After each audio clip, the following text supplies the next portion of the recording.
conference of the Lagos Chamber of Commerce and Industry.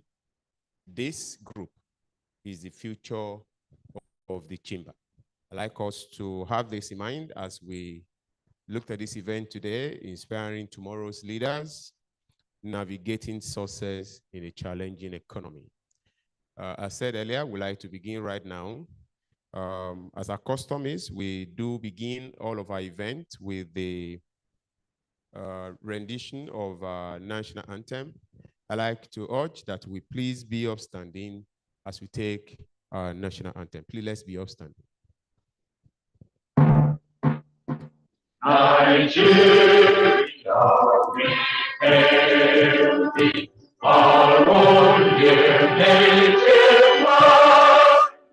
Though tribe and tongue may differ, in brotherhood we stand.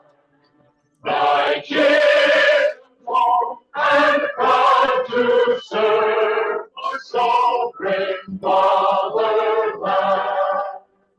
Thank you so much. Please be seated. We take the first stanza as usual. I like to, just before I go into a few recognitions, please, I like us to move forward, particularly on this roll. We have the first roll empty. Please, let's move. Let's occupy the first table. Then some of our colleagues can join us as they will sit on those tables as they arrive. Please, let's move in. Let's move to the front row for us to give a good look to the camera and to also encourage some of us standing here on the front line. Thank you so much as you do. One thing I know about young people, for all of us, we are very obedient and we like to do things well. Thank you so much. I'd like to recognize this morning the presence of the President and Chairman of Council, Lagos Chamber of Commerce and Industry, Mr. Gabriel Idahosa, FCA. He is our father in-house today. Let's put hands together for Mr. President, sir. Thank you so much, sir. Thank you. I like to say your children are happy that you are present with us even this morning. Thank you, sir. We also have with us this morning, permit me to use the Yoruba expression, is the Baba of Baba and is the past president, SCCI. We have with us Asiwaju Dr. Michael Olaleko MFR. Let's put hands together for our dad, our past president. Thank you, sir. Thank you, our former president, sir. Past president. We have with us also this morning one of our leaders here, a young man also who is doing so well in his space, young but very vibrant and committed to the future of the chamber. We have with us Otumba Akimbo Akeolubade. Let's put hands together for him, please. He's a vice president here at SCCI. Also with us this morning, I refer to her as the woman that walks, where some men, fear to tremble, fear to tread. We have with us this morning Dr. Chinyere Peace Almuna, FCA, the Director General SCCI. Thank you, man. Thank you so much, man, for doing so much. Also, we have with us this morning the chair of the YB Health Group here at SCCI. We have with us Mr. Toba Obaniyi. Let's put hands together for Mr. Toba. He's so very agile. He's somewhere at the back, making all the calls. If he can take all the traffic away, he wants all the members to be here right now. Thank you, sir. Thank you so much. We'd like to proceed very fast. As you know, as young people, we keep to time and we also want to do what we need to do at an appropriate time. So we'll take the opening remarks from the chair of the group, Mr. Toba Obani. Let's put hands together for Mr. Toba for his opening remarks. I didn't allow you to sit down. Thank you, sir. Thank you so much, sir. I was just about to sit when I'd stand. So good morning, everyone. Thank you so much for joining us today. I would like to apologize for starting 30 minutes behind schedule. Welcome to Lagos, I guess. First, I would like to appreciate and recognize the presence of our esteemed council members. Mr. President, thank you so much for honoring us today. Please let's put our hands together for Mr. President. Thank you so much. And I would like to also appreciate our past president, Asiwaju Dr. Michael Olawaleko. Thank you so much, sir, for honoring us. We really appreciate you. And the vice president, Otumba Akimbo Ulugbade. Thank you so much, sir, for all your support. Thank you, thank you. And the DG, Dr. Chinyere. Thank you so much, Ma, for being here. Thank you. Please, let's put our hands together for them. We need to honor those who are ahead of us. And I would like to appreciate our esteemed speaker, Inyolua Aboyeji. Please put your hands, oh my God. You know, sometimes you don't know when you're in the presence of royalty.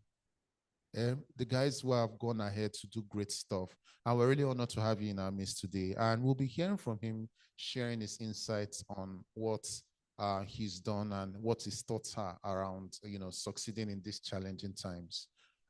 So I'll just speak very briefly about this event, why we came up with this event and who we are.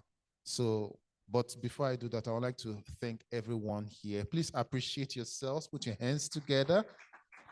I should say something, right? One of the things that I've come to learn is that many times you come to gatherings like this and you don't know who is beside you. And so you sit down, you listen, and you step away. What I would encourage you today is make sure you know the name of the person you are sitting beside. Shake hands. You don't know who that person is. Sometimes some people like to dress down, so you just think that, this is just one guy. You connect and network, because that is the key thing about what we do here at LCCI. So we are the Young Business Leaders Group. As the name implies, we are made up of young business leaders, people who are transforming Nigeria in the new and innovative way. And of course, being young means that we're agile, and we have a lot of ideas and innovative ways of solving problems. And the Young Business Leaders Group is a group of young business leaders coming together to connect, to network, to learn from each other. And this is very important, especially in challenging times, because what one person cannot do, two can achieve. I read a story of two business people that we know. One of them is gone, Bill Gates and Steve Jobs. Of course, if you don't know them, I should be worried. Now, what I found surprising, of course, the competition between both business leaders was so astounding, with Bill Gates leading Microsoft and Steve Jobs leading Apple. And there was a particular point in time when Apple was in trouble and they actually lacked funds. They could not, they were going bankrupt. But Bill Gates came to their rescue, which is weird and ridiculous when you think about it. You help your competitor to survive. But it then makes you understand that the fact that we compete doesn't mean we cannot work together. And I think that that's one thing we need to learn more in Nigeria. The fact you are competitors doesn't make you enemies, right? And I'm sure Inyi will speak a bit about that, how he's also had to work and connect with competitors, because sometimes you come together. I'm sure if you don't know, telcos who compete publicly cooperate privately. They even come together, they have an association where they make their thoughts shared with government, because one person can't do it alone. We have to work together. And the challenges that we have in Nigeria needs cooperation, right? It's great when you hear the story of one person that went and conquered the world, but the reality is there's usually an army. And we need to learn to work together. So the Young Business Leaders Group, the goal is to bring us together, to work together, identify the challenges we're all facing. And even if in some ways we may compete, that doesn't mean that we can't cooperate. So we are encouraging the coming together of young business leaders, because that is what the world needs. That's what Nigeria needs. And we hope that this event would just be a kickstarting process for many of us here. please don't take this as a normal seminar, but engage with it, and we'll create an opportunity for you to ask those deep questions that concern you about your business and about your thoughts and challenges that you face. My hope is that when you're done today, you would be glad you came, and you would also be interested in being a part of us. My name once again is Toba Bani. Thank you for your time. Thank you so much. Please, can we give him a round of applause once more? Thank you, sir. Thank you. If I may summarize our brother's Toba's speech, I would just say, compete, yet cooperate. As young business owners, please let's as much as possible that we want to outshine others, let's cooperate so that we can all succeed together. Thank you so much for that short but powerful opening remarks, sir. All right, we like to have our father's welcome address, the president and chairman of council, Mr. Gabriel Idausa FC. Let's put our hands together for Mr. President's welcome address.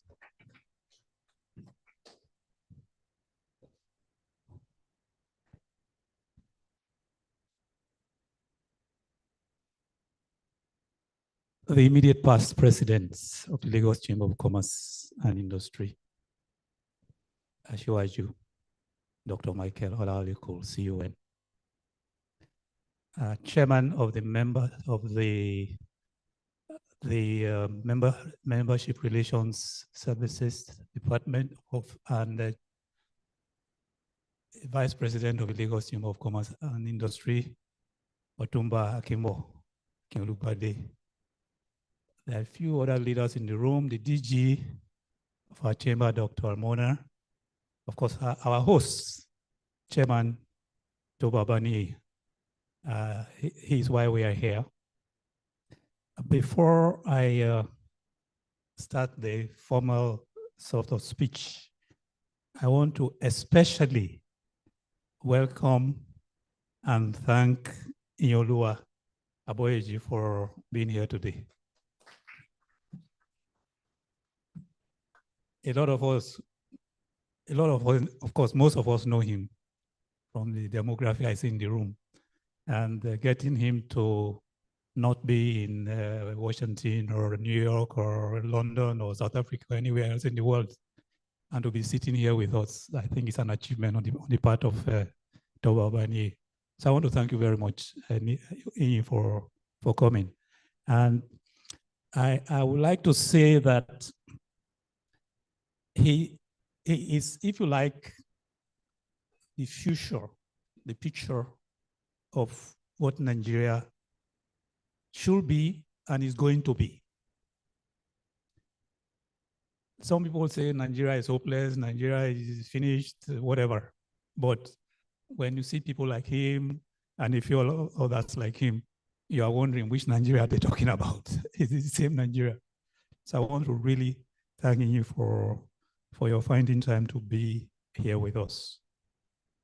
I also want to thank the other members of the panel, Mrs. Adia Sofo, Dr. Akinpedu, who we hope at some point we will get to see them. It's a great honor to be here. I'm particularly excited about the theme, inspiring tomorrow's leaders. I wonder why is it Toba or Sunday that put the word tomorrow? These people are leaders already. When you run a business that is $5 billion US dollars, $5 billion, not $5 million. What else does it take to be a leader? So we are not inspiring tomorrow's leaders, actually. We are inspiring today's leaders. And it's about navigating success in a challenging economy. That part of the title is perfect for Nigeria, a challenging economy. The topic could not be more relevant to the times we are living in. And it allows us to reflect, discuss, and map strategies that could guide our actions as leaders in business. The world faces a wave of economic challenges. From inflationary pressure, here in Nigeria, we are very familiar with inflationary pressures. We are also familiar with supply chain disruptions that have come externally to a large extent from what's happening in other parts of the world, the Middle East, Ukraine. Policy inconsistency, that is homegrown. Regulatory uncertainties, that's also homegrown typical Nigerian issues. And technology disruptions, which is worldwide and ongoing, and which is guaranteed. For everyone in the room, technology disruptions is our daily life. It's our daily life. So we expect a lot more of it. Here in Nigeria, we also contend with unique issues that are purely Nigerian issues. Infrastructure deficits, fluctuating exchange rates, and the ongoing need to diversify our exports away from over-reliance on oil. And that's the big part that most of you in this room are playing. There are fundamental challenges, but in this room lies the innovation, the energy, and the courage to overcome them. Young leaders today stand at a pivotal moment. Unlike any previous generation, they are entering the business world at a time where the pace of change is accelerating exponentially. While this presents uncertainty, it also brings tremendous opportunities. And it's very gratifying to see the example of people who have made wonderful success of those opportunities. The companies and their leaders who thrive in the future will be those who are adaptive, unafraid to innovate, and committed to lifelong learning. The journey as young leaders is not just about surviving economic storms. It's about finding ways to create value within those storms. They must and are prepared to embrace new technologies, harness the power of data, and lead with purpose.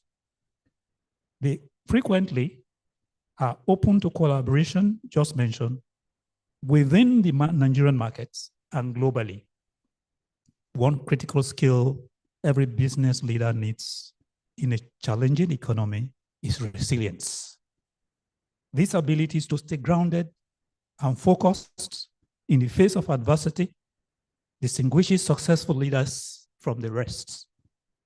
Resilience goes beyond just surviving difficult times. It's about learning from setbacks, adapting quickly, and emerging stronger. Another key factor which you are familiar with is innovation. While many people see economic challenges as obstacles, visionary leaders see them as opportunities to innovate.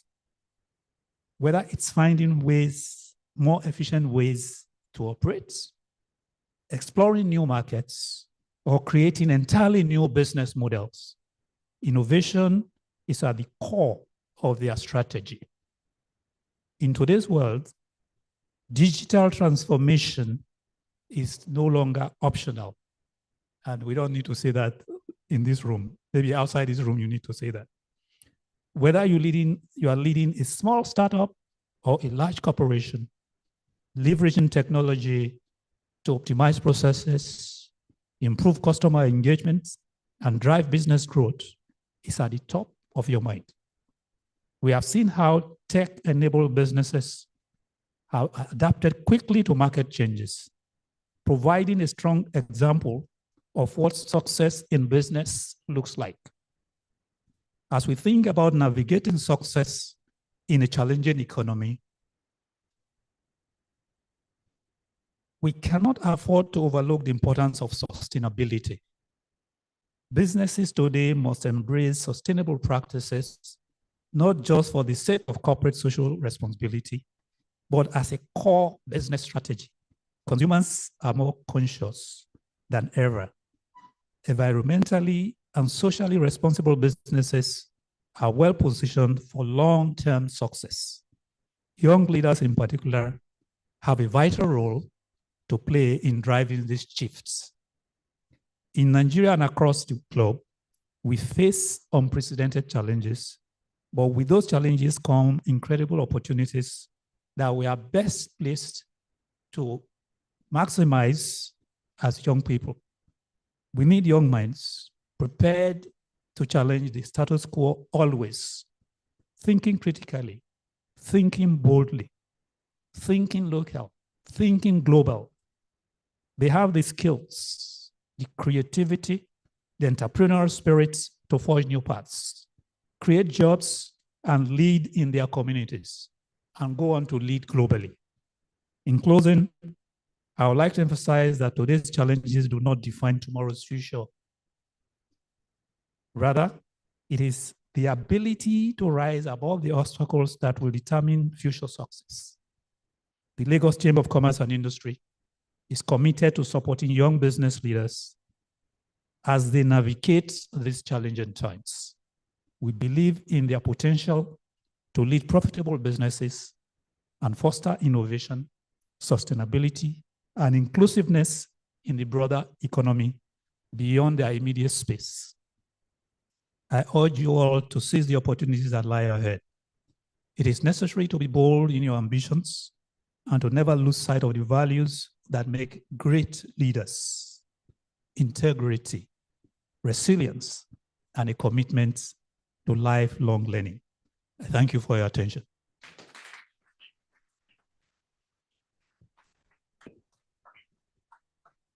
Thank you so much, Mr. President. Please, let's clap for him once more, please. You will agree with me that beyond the former speech that he read, he spoke with us from his heart as a father. And clearly, he has pointed into the future that we all desire. And I believe, I'm convinced that all of us seated here will actualize or move Nigeria forward to that future. Once again, thank you so much, Mr. President. So I'd like to bring in the first keynote address that will be coming from our friend, our brother. I'd like to just read. This is a summary of his profile. So please listen. President said that, having him to see with all this money is a privilege. I must agree.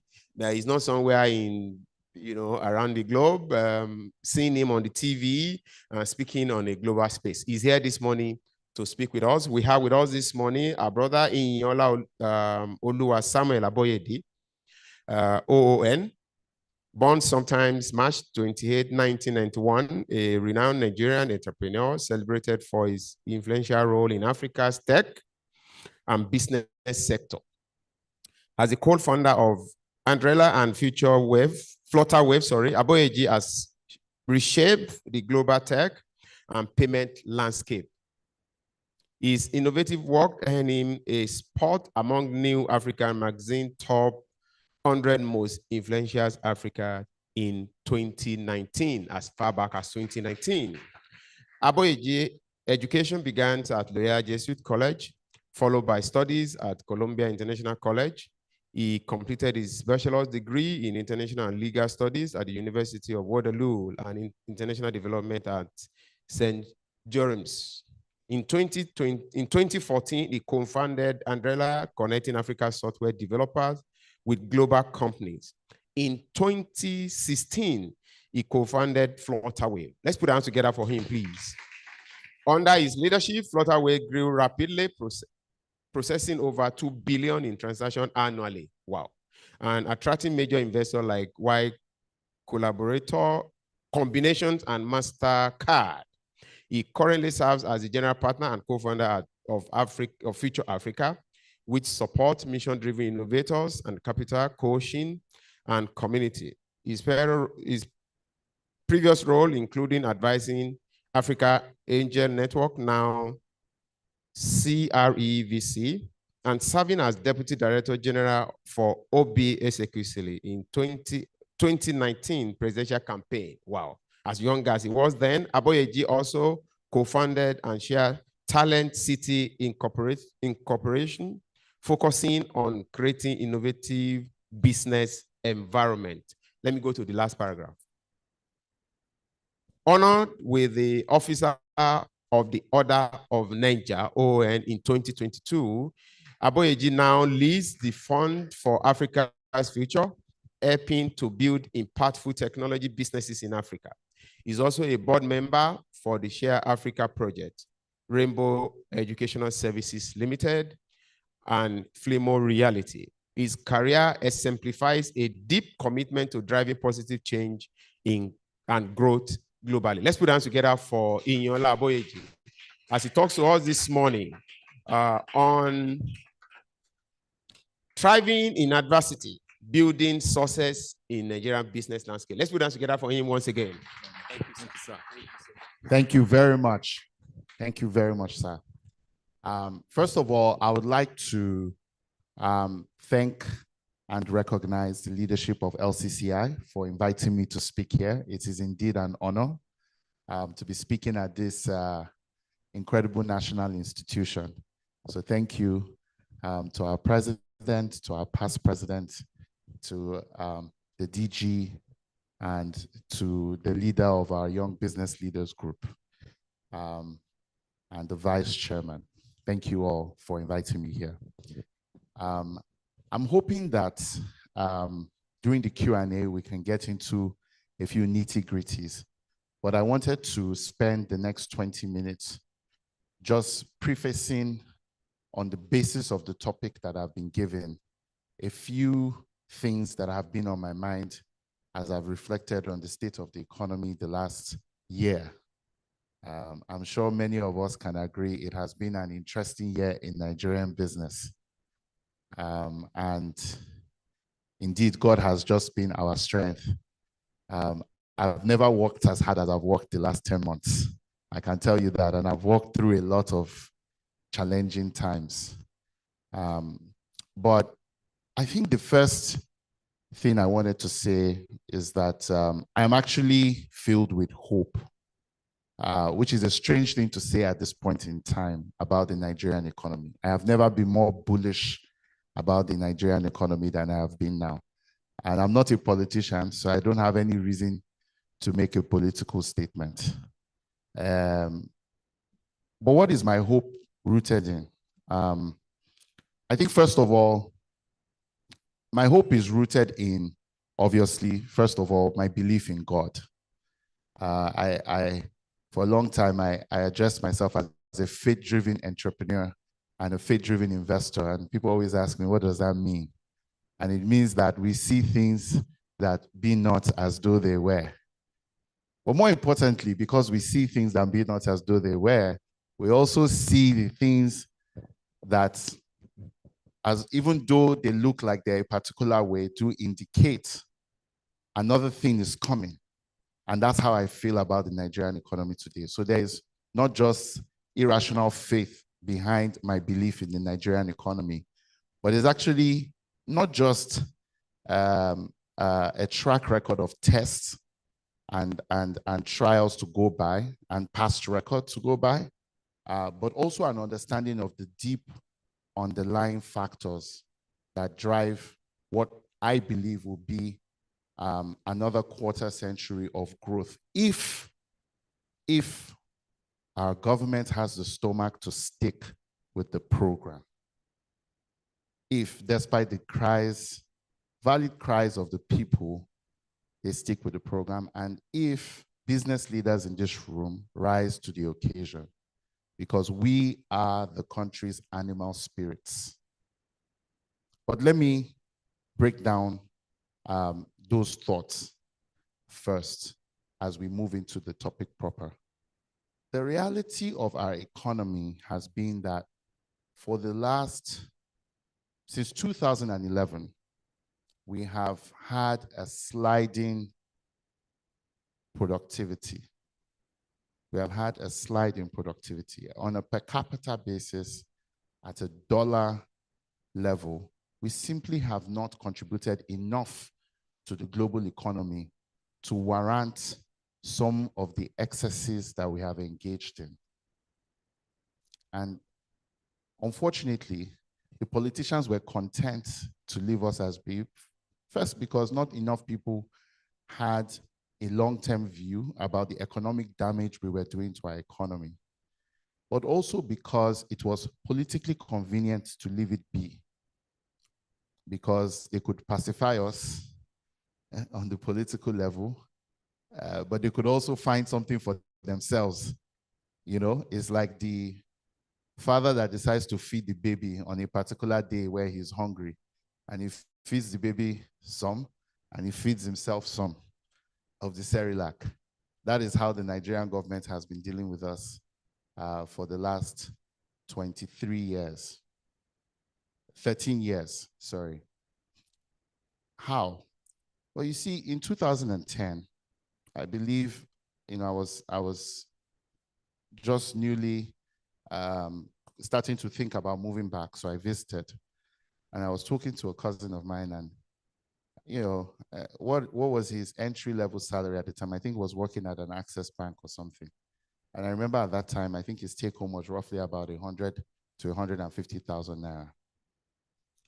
Now, at that time, our exchange rate was 160. Sounds like a dream, yeah? So that young man, entry level, just came out of training school, was earning $600 a month. You know, the reality of the matter is that, and at that time, if I recall correctly, I think you could get a ticket to Paris for under $500. So an entry-level employee at a bank, which is primarily local, was able to, with 2 months of salary, book a trip to France.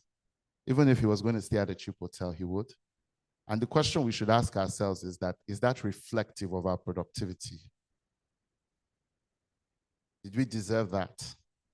And so it wasn't strange that you would see very interesting statistics. Nigeria has the largest number of private airlines in the world, private planes in the world. Nigeria is the largest order of champagne. All of that we were paying for with our future at a time of very high oil prices, which we should have taken and used to invest in education, to invest in preparing for the future, which was coming very fast. We took that money and decided to share it in fuel subsidies and in dollar subsidies to subsidize imports from other countries that were doing the hard work that we didn't want to do. So I'm hopeful because I'm hoping finally the demon has been exorcised, that we are finally ready to build a productive economy, even through the pain that it will require. Because every time, I know I have a joke in my firm, I say, Future Africa only comes out when there's trouble. In good times, we are quiet, we typically exit a lot of our positions, and in bad times, we show up ready to build. Because we understand that you can only build well in bad times. And we've done this for 10 years. In 2014, I remember when we started Andela, which is very celebrated today, Ebola was our crisis. And then we also had a currency crisis at the time. It was the first time that we were going to move the currency from 100 to 300. And that was our opportunity because we knew that as the Nigerian Naira became a cheaper currency, there would be a huge opportunity to export the only real resource we actually have in this country, even though we don't regard it as much, which is the human capital. And so with a cheaper currency, our exports, our service exports became more valuable. And we took advantage of that opportunity and built a $1 billion company on the back of that. In 2016, when the government decided to move, finally, as it should have a long time ago, TSA away from the banks and into the central bank, though that created another problem. We can talk about that one later. You know, we had a small currency crisis again. I think that was when we moved pegs to roughly about 450, 500. we had another opportunity with Flutterwave, right? To empower the average business with the ability to make payments anywhere, in any currency, through any payment method across the country. And the banks were receptive to it because 40% of their deposits, which were free government money, was going away. And so they had to do some work for us, the people, to be able to see liability. And we are all the better off for it today. We are celebrating Flutterwave.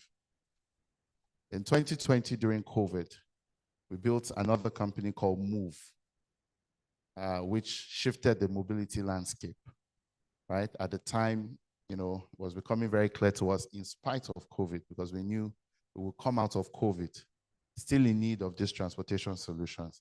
And there was a need to build a business that could help drivers to be able to drive their way to ownership on new platforms like Uber.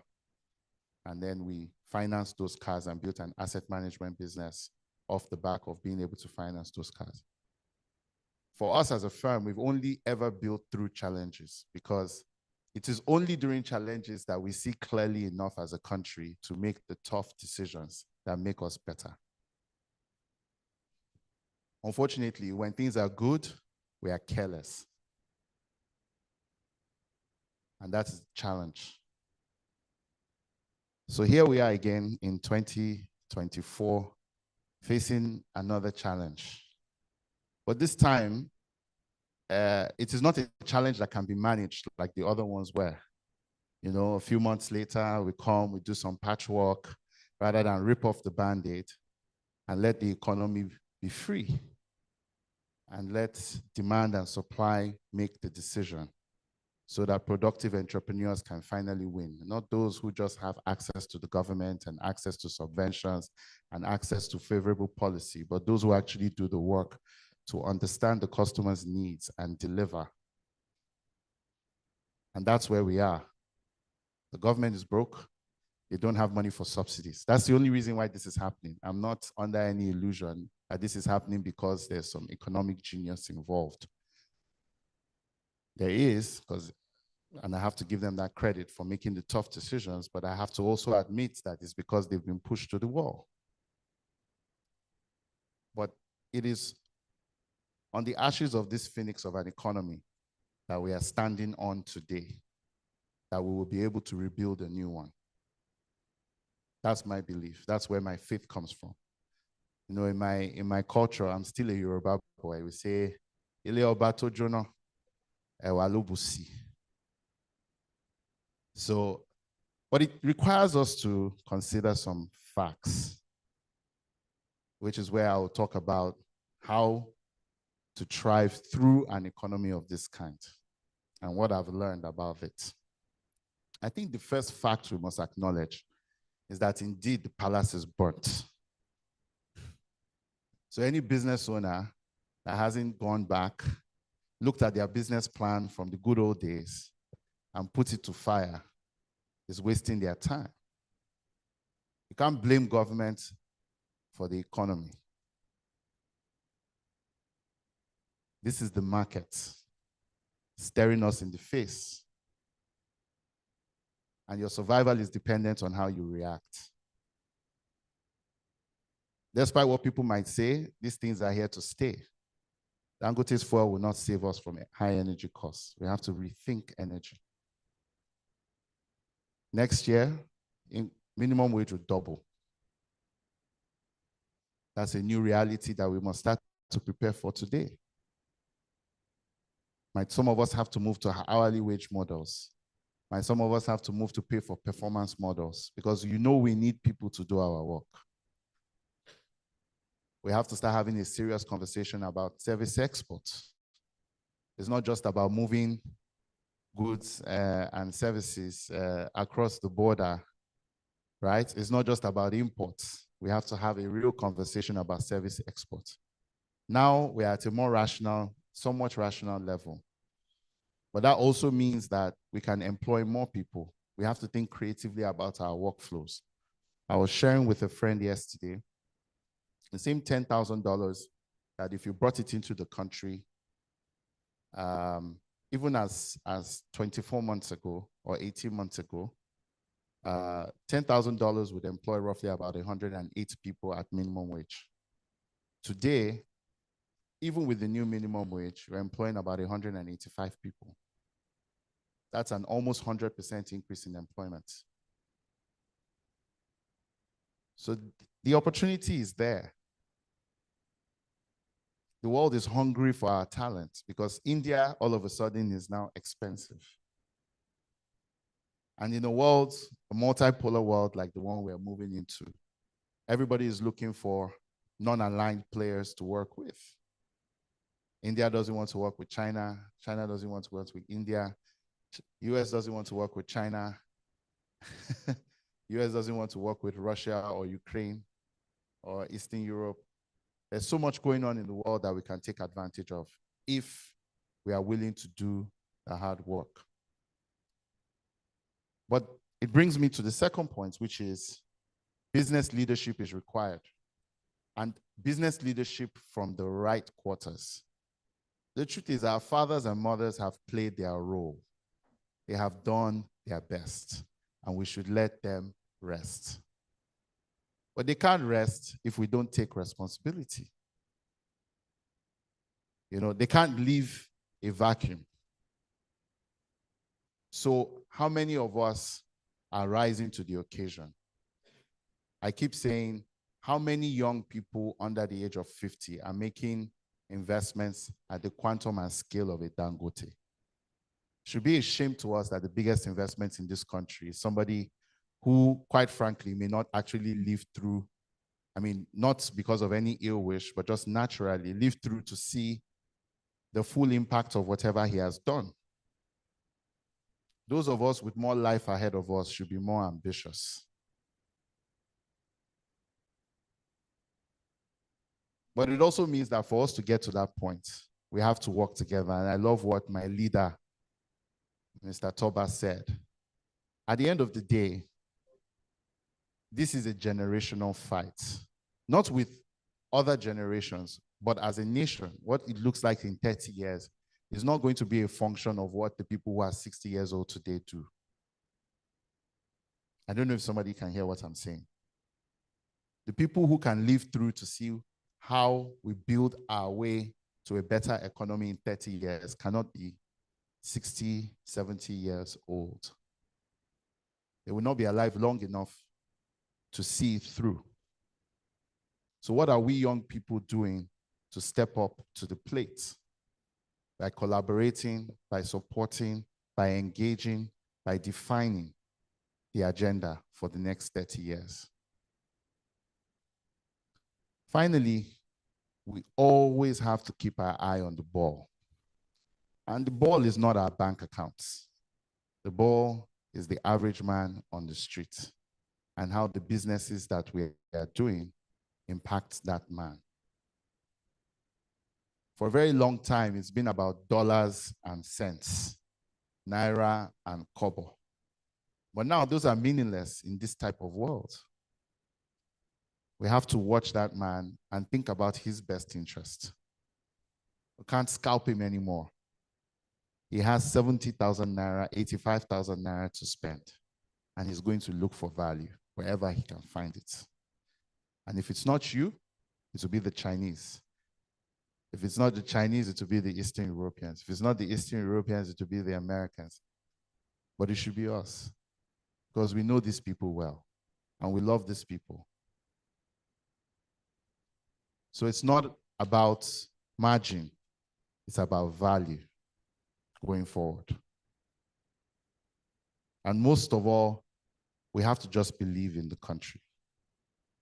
And we have to build our businesses like we do. For a very long time, even myself, I am being challenged on that point, because many times my shame in hearing some of these companies that I help build is that their headquarters are officially not in Nigeria. They are Nigerian pride, but if you really look at the numbers and where they accrue, there is small fry in the United States somewhere. But I built them here in Lagos. And so, as unfavorable as the policy environment for me to do that might be, I am making an effort to build intentionally the kind of enabling environments that I want to see. And this is my 6th year in the journey, so it will take some time. But I think that ultimately, if over the next, God willing, 30 years that I will continue to do business in this country as a Nigerian, I cannot accomplish that. It doesn't matter how many billion-dollar companies I build in Delaware, I have failed.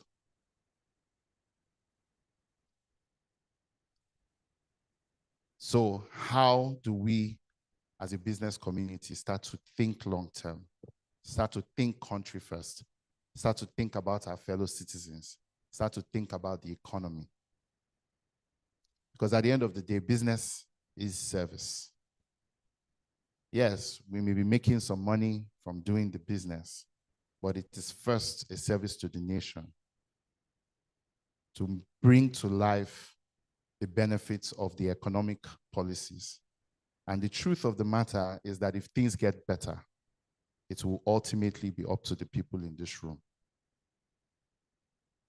Thank you very much. Thank you, sir. Thank you, sir. Thank you so much. Thank you so much, sir. I feel you should not drop the microphone. Thank you so much. That speaks volume as to what you carry as a young man. And I know that at the next session, you are ready to release more fire as we go to the fireside chat. Once again, let's put hands together for our brother Inyoluwa Aboyebi. Thank you, sir. Thank you. So next, we want to have a fireside chat that will be moderated by our host today, Toba Obaniyi, the chairman of YBLG. But on the, permit me to use the word hot seat, even though it's not hot, it's very cold here. We have first a brother who just spoke with us, Inyoluwa Aboyebi. Let's put hands together for him as he comes to the seat. Thank you, sir. Thank you. You will permit me to take just a line or two of the profile of the next speaker, who also will be sitting with Inyoluwa somewhere here. We have with us Dr. Akin Akinpelu. He is a dream releaser for kings and C-suite leaders.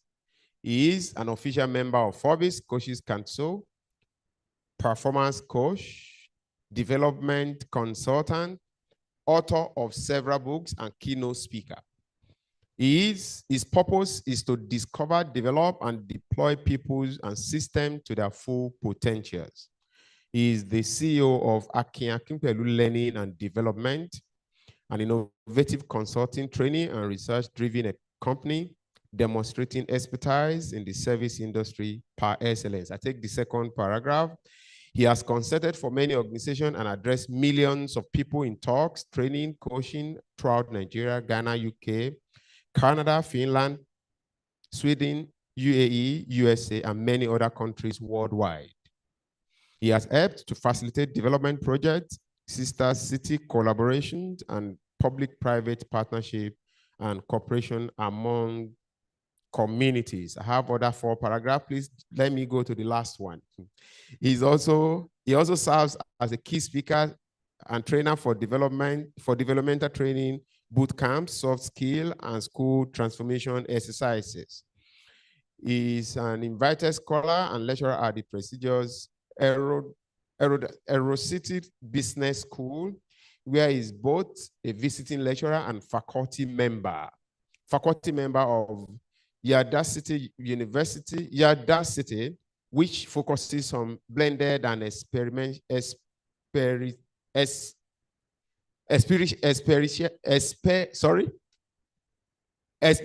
training, learning for young African leaders. He has been part of the ongoing reformation in the educational sector in Nigeria. Wow. He's an active in coaching community and in Africa and nation building. He has been endorsed by global features like Brian Tracy, John C. Maxwell, Scott Gerber, and many others. Let's put hands together for Dr. Akinpelu. Please, let's keep clapping until he gets here. Please.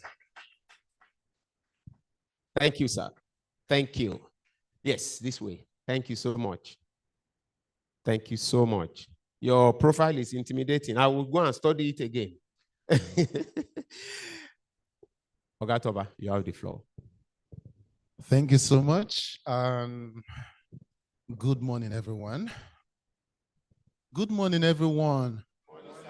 We have just started now. Why are we warm? We're young people. Come on. Okay, so this is the fun side. All right. We heard Inyi say such wonderful things. I was about to ask you about the interview you did on Channels, but you mentioned some of those key points. The fact that, you know, these are promising times. How many people believe that? That these are good times. People are hungry, people are angry, but these are good times. And I mean, if you've studied what's been happening, you realize that it feels like we've been living a life for so long, and the reality is just dawning on us. And sadly, somebody, and you know, I mean, just think about yourself being in power right now. You're not making some of these tough calls. And like he said, we're forced to make these calls. There's no money in government. But I mean, we're not here to talk politics. Let's talk business, right? Okay, so good morning once again, our distinguished guests. Please note that this fireside chat, while I may have a couple of questions, it's actually an opportunity for us to discuss. So there'll be a Slido link on the screen. What you're going to do is, because we have participants online, you just need to go to slido.com and enter this pin, and you can use that to ask your questions, okay? So can we do that quickly so that you can use that to ask questions as we go along during the session, and I'll read them out for our speakers to respond. So Slido, just go to slido.com. We're young people, so we use technology here, okay? So slido.com, and you can type the pin 2103690. For those online, you can do the same as well. At different times, I may come to your question and give the speakers an opportunity to respond. If you want any of the speakers to respond to your question, you can mention the speaker in person. Okay, great. So thank you so much once again for joining us. I'm going to start with a couple of questions, but let me start with your presentation. What would you have to say to business leaders who are running businesses and are facing serious hardships? I mean, it sounds great to say that these are promising times, and you know, you've given examples of how you've taken advantage of the challenges to create business opportunities. But what would you say for businesses that are really, really struggling at this time, from multiple taxation to the fact, and I mean, one of the difficult bits right now is that the cost of everything is going high. And what that means is that your traditional customers have lower disposable income, and then they are choosing what they spend money on. And so normally the ideal thing is that when your cost goes up, you transfer the cost to your consumers, but now the consumers are not willing to even pay for your services. And so, I mean, the natural thing you will say is innovate, but innovation is not as easy as that. And businesses are struggling, and businesses are actually dying. People have invested heavily in things, and things are failing. But you keep saying that these are promising times. What would be your response to that? I mean, practical responses that businesses can take on. Absolutely. These are promising times for those who decide to innovate. At this point, I don't think innovation is a choice. It's a survival necessity. And being very, very practical. The reality of the market we're in means that we have to rethink how we sell, to whom we sell, what we sell, and the price at which we sell. And we have to move from selling goods and services perhaps to fulfilling needs. right? And that requires us to really understand the customer. So I'll give you a very practical example. For us in the tech industry, these headwinds had sort of started for us in 2022, end of 2022, beginning of 2023. And the broader economy was still somewhat calmer, it seemed, perhaps until the full weight of the elections and some of the disastrous decisions that were made then and beforehand kind of fully sunk in with the new administration. And then we started to experience the tremors in the broader economy. But I remember in 2022, in July, I took 2 weeks. I just went to a village. I have a village I go to in Benue State. And I just took that time to sit down, pray, and think about the business. And when I came back, I had a retrenchment plan. I was 35 people. I moved us to 6. I had very high costs. I let go of a lot of costs. I started to redesign my business. I rejected customers. I had customers that were paying me $500 a year for access to investment opportunities. I returned their money and I told them I could no longer serve them in this economic reality because I wasn't sure I would be able to serve them well, knowing fully well that the primary market I was investing their money in was failing. And went through very tough times. I mean, that December, I actually couldn't, I had 1 month of salary left. And I remember, I gathered my team together in Nairobi, and I didn't know where in January, and I didn't know where the salary would come from, and we were all together. Now, ultimately, because of our restructuring and also by the grace of God, because the truth of the matter is none of this happens just by your own power. We managed to rebuild the business, and we're still rebuilding the business. We managed to get an anchor investor. We managed to conserve our capital. We managed to reduce our costs. We reduced our costs by almost 60%, right? Since 2022 till now. And next year, we have a very clear plan to be profitable in spite of the current circumstances. Well, that is my personal example. What does it take for you as a business? Now is the time. You can't let the current prevailing circumstances run you as opposed to you run the business. You really have to, if you must, shut things down, take that time out and go and re-strategize. You have to go and take the time to sit down with your customers and make a decision. Are these the people I want to serve? Right? And if these are the people I need to serve or I want to serve, how best can I serve them? And so it might mean that you might need to look at a different category of customers. Now that labor is cheap and the dollar is high, there are dollar-paying customers in Nigeria, or at least proxies of them that you can build your business around. And legitimate ones, by the way. I'm not talking about Yahoo. There are low-value customers that you can serve more profitably by making specific changes to how you sell your product, right? And perhaps being a bit more cost-conscious about the solution that you deliver to them. So I think it is possible to build a business in any clime because people's needs, if you are selling essentials at least, because people's needs don't go away just because the economy is bad. They'll still eat. They hopefully will still put on their lights, even if they put it on a bit less.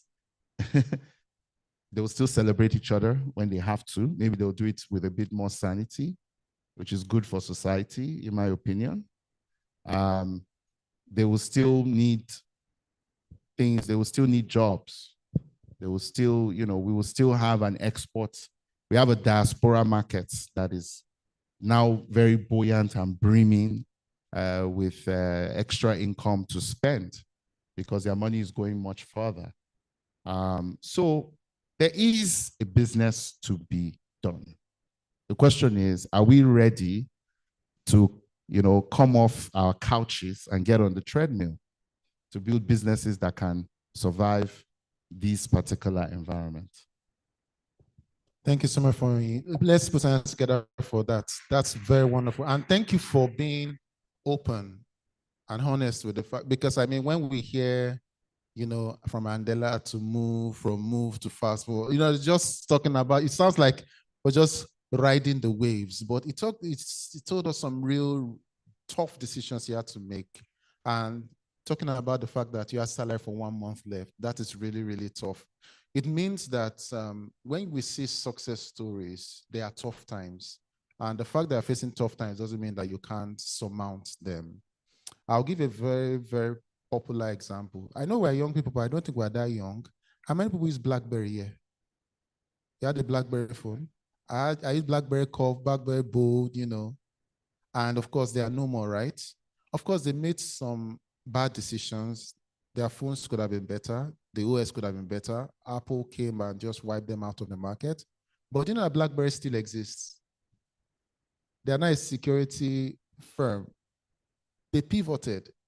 So when you hear the word pivot, it sounds like a fancy word, but it's not bad. You can do something else. I mean, it's weird for me to see BlackBerry as a security firm. I know that's a phone company, right? But if what you're doing doesn't work, then pivot, right? If your customers can change.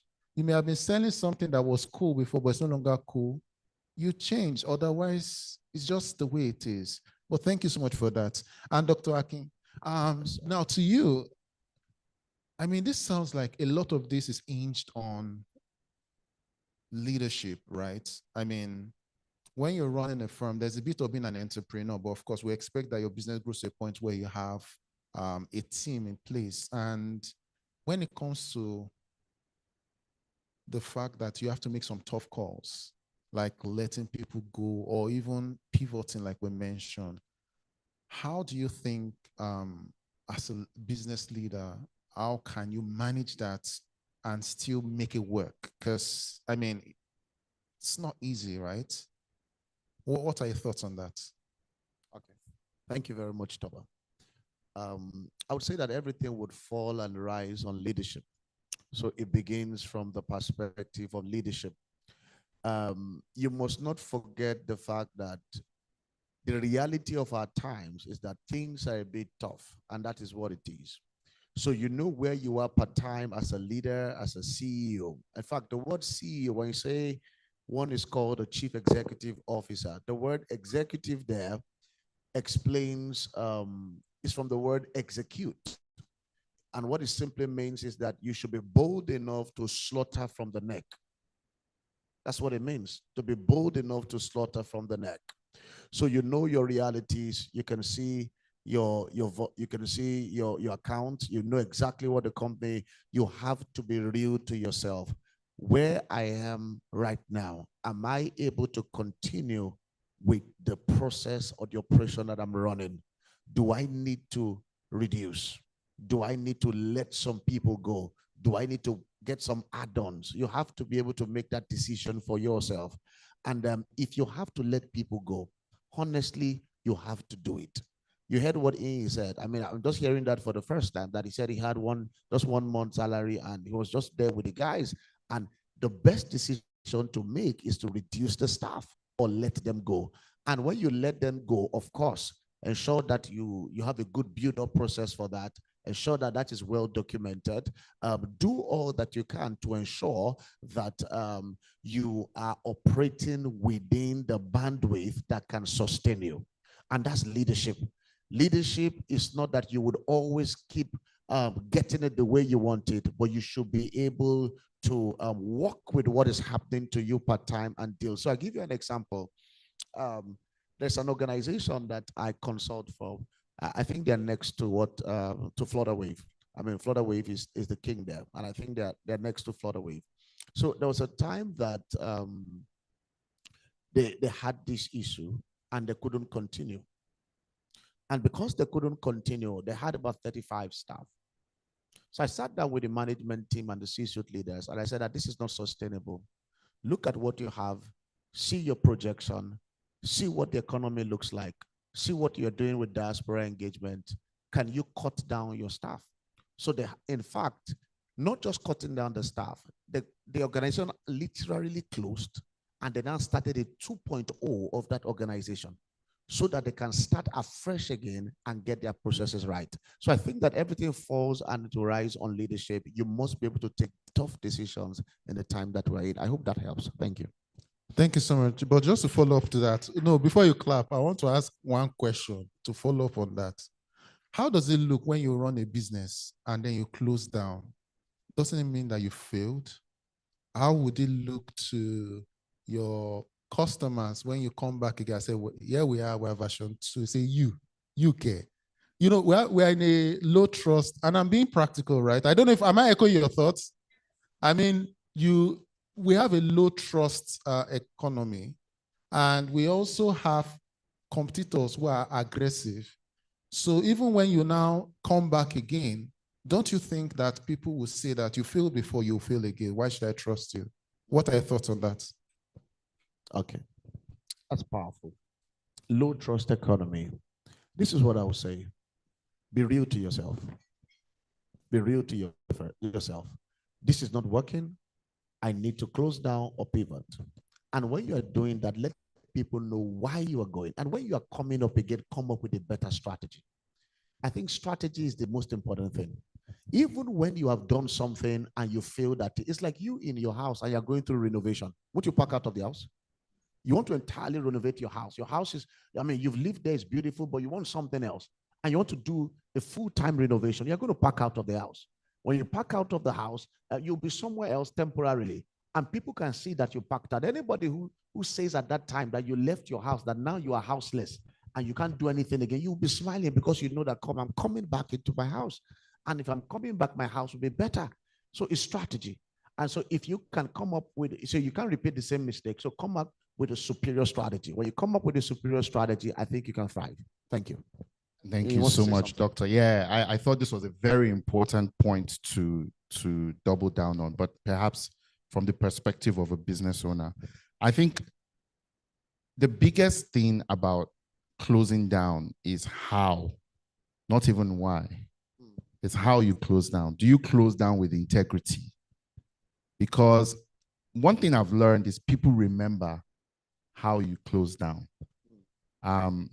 So the group I ran the first collective, actually, I would say in the world. Now it's a very common thing, but I ran the first angel collective. People like Otumba were my customers, right? And I'm sure he remembers, I sent an email to everybody. I said, I basically demarketed the market, like the business. I said, look, guys, I'm not comfortable investing in this market anymore because I don't know how I will make you money. I can keep collecting your money and pretend that everything is well, but I just don't think I think the market is too frothy. And by the way, this was done at a time when most other collectives were ramping up their own activities. I actually did mine very, very early because I could read the tea leaves and I could see that, I had actually the quarter I shut down, I had record investments. I had about $2.8 million of investment that quarter. So it made no sense to everybody, but I could see the tea leaves. The market was frothy. It was much more difficult to get rational valuations. And I wrote to my investors and I told them, well, if you've paid me, I will give you back your money, right? If you've paid me half, I'll give you half your money. And of course, if you've run the course of your investment, I'll do this. I explained it. Now, did I get everything correct? No, I'm not by any means pretending to be perfect. And I will tell you that there were many things perhaps I could do better if I was doing it again. And furthermore, I learned a lot from that episode.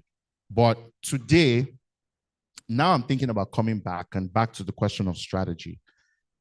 The people that are starting again, it's going to be a much tighter group and it's a lot more selective and all of that. But you know, they're eager. They're asking me, "E, when are you gonna, when are you starting?" Because you were the most honest person that we dealt with. So again, I think it comes back down to value for the customer.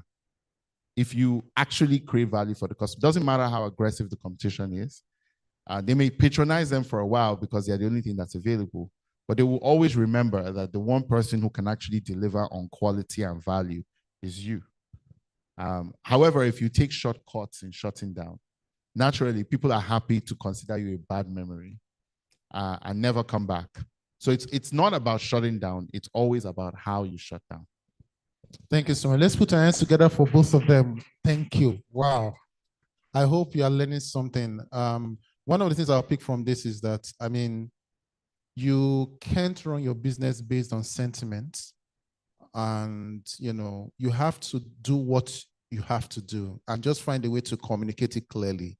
And another thing I picked out is that you should also not be greedy. And I think that's something that happens sometimes. Some people, you see more and say, oh boy, may I return this my lie. You now want to make it work when you know it cannot work. At the end of the day, you burn your fingers and you ruin your reputation. So you should always protect your reputation. If you do, even when you need to shut down and you explain clearly that you are returning, I mean, you have people who trust you because they see that you're a person of integrity and you're building something better. Thank you so much. So I have a lot of questions here. Wow, you guys want me to ask my questions, Abby? Okay, so let me try.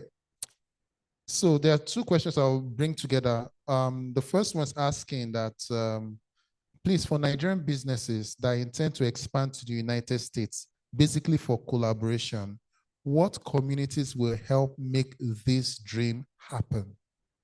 Okay, the Nigerian business that wants to expand to the United States. Another one asks, what networking groups? Should we take them one after the other? Yeah, it's related. So maybe you answer both together. Second says, what networking groups would you advise for young startups?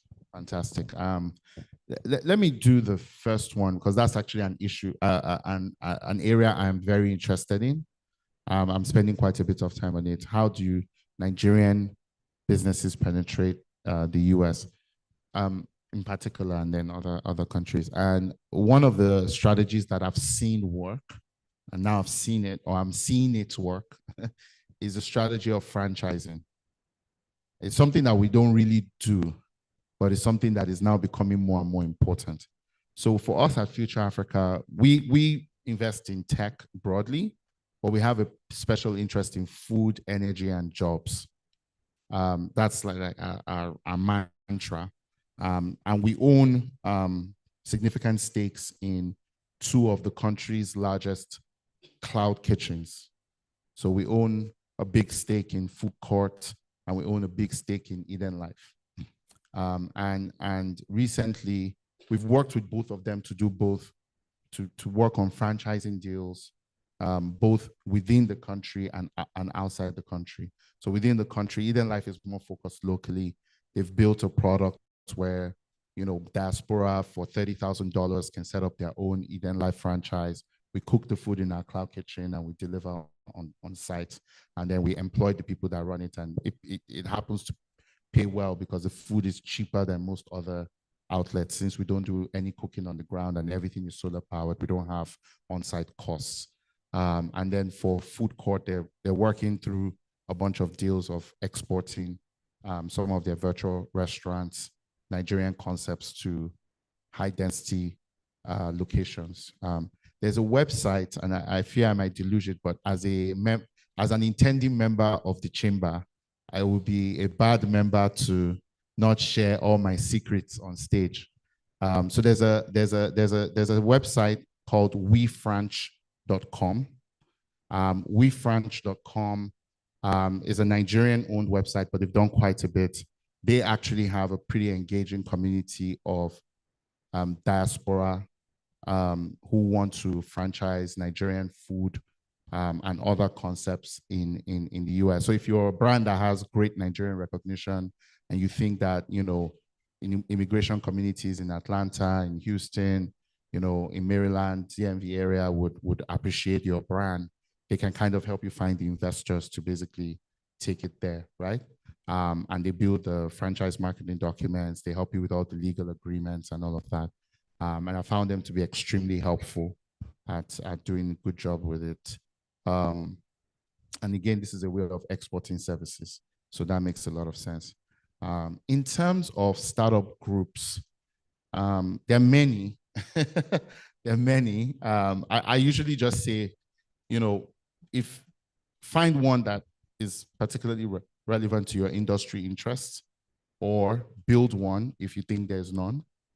Because honestly, we're still at such an early inning in terms of tech, even though it looks big, and it's grown consistently through recessions at 19% a year, there's still a lot more to do. So I'm even of the opinion that, you're in the right company, in my opinion, as a starting point. And if there's more to come, the tech ecosystem is super fluid. So, honestly, there's no airs and there's no exclusivity with respect to joining. We don't have any clear industry association. And I think, at least as long as I'm a leader in this ecosystem, I prefer to keep it that way, just so we don't keep walls that keep people out. But again, I hope I've been able to answer in more specific terms. Yeah, thank you so much. And of course, join us. We're a startup ecosystem as well. But thank you so much for that. Questions to you, Dr. Akin. Nigerians seem underskilled because of deficiencies in our educational system. How can we secure the right talent for our businesses in the country? Say it again. Nigerians seem underskilled because of deficiencies in our educational system. How can we secure the right talent for our businesses in the country? Okay. I think the first problem of our educational system, you take it from the place of curriculum. So we start from curriculum. What are you feeding the people in the classroom with? It's interesting to know, and by data, that most of the things that are learned in the classroom, particularly in this part of the world, they are obsolete. And so we have not improved on those things. You have professors and doctors who teach some things, and they have not gotten better since the day they got into what they do. So you now find out that they pass the same knowledge into the people in the classroom, and there's now what you call transgenerational ignorance. Now, these are the people that you want them to graduate and go into the workforce and get better. So you find out that part of the things that happen is that there is no connection between the world of works and what they are being taught. There's strong disparity between what they call town and the gown. So how can businesses now secure good talent? See, I will say to you, number one, that's the reason for orientation and induction. You have to retrain every person you bring into your office, into your workplace. You have to retrain them. So you have to run your own system of training, such that if somebody comes into your system, forgetting about what the person has in his head, provided the person can think and the person can write and the person can listen, train the person for a few months, the person gets better. Number two is set up a system, and it's very close to that, like a training system to in the organization that keeps up what you call lifelong learning. So we call it continuous professional development. They keep learning and they keep learning and they keep learning. It's part of the culture of your office to ensure that learning is ongoing as they are working. I think that's one of the ways, I mean, for me as a consultant, that's one of the ways that I think we can keep securing talent. From a business perspective, there could be, yeah. Yeah, so this is obviously a topic that's very close to my heart because I helped build $1 billion company in this space. And I think sadly, and I hope maybe this attitude will change now that the die is cast. One of the biggest challenges Nigerian companies face when it comes to understanding and filling the skills deficit is their lack of willingness to collaborate. And it is kind of the funniest thing I see because it actually, it belies rational understanding. So I'll give you, I mean, I like math. So if you notice, so I just do the math, right? If you calculate the amount of money that has been spent on graduate training for banks, right? It's probably enough to build a world-class endowment for Unilag's banking and insurance division, right? Every other society in the world goes and invests that in a public institution because the talent is undifferentiated, right? And you can actually influence them to do things like selection properly. You can influence them to teach your curriculum, which is not differentiated. And ultimately, you will get, depending on how much you're willing to pay, like talent that is actually, you know, you're able to standardized quality talent, and you're now able to shape them into whatever it is they want. But you push the entry point so far out that ultimately everybody survives. And I'll use Andela because I know Andela's economics so well. So Andela's, you know, we started out doing a very exclusive program, so on and so forth, physical. And you know, one day I was like, look, we're not going to scale if we continue to insist everybody who goes through an Andela program is somebody that we see. So we've got to figure out a way to get people to take Andela curriculum without being in Andela. And we started an initiative called Open Andela, which evolved into something called the Andela Learning Community. My cost of training through that program dropped from $15,000 per head, because I would hire these people, I would pay them what, $500 a month, which I wouldn't pay now. And by the way, that was 85,000 naira at that time, which is pointers to what I was saying earlier. I would house them, I would feed them, right? And so that was 15,000. And then I would hire instructors from the rest of the world to come and teach. And that was $15,000 per head. That was the cost to me.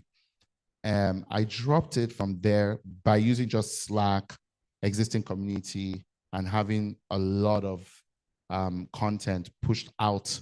I dropped it to $150 per head, right? We educated over 100,000 people. And at the end of the day, in Nigeria, I don't think our workforce is more than 500 people, all remote, right?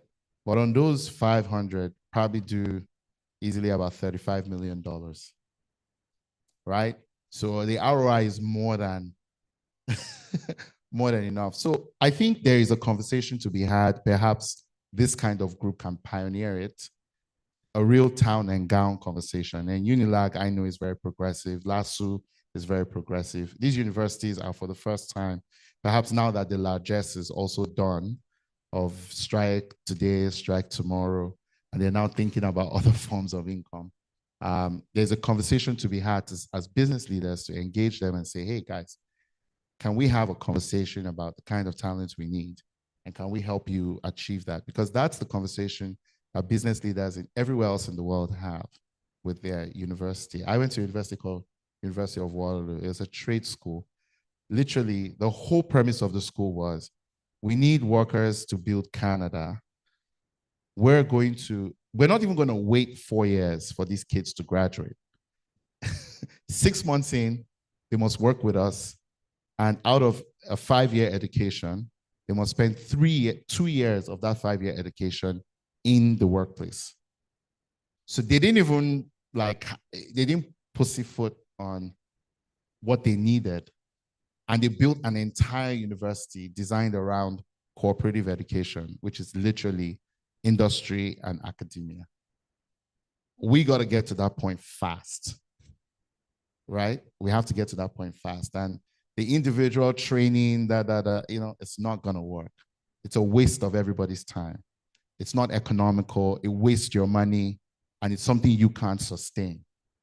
But if you come together and get the right experts and build the right curriculum and engage the universities and educate at scale, you're not only going to help your companies, but you're going to help the country.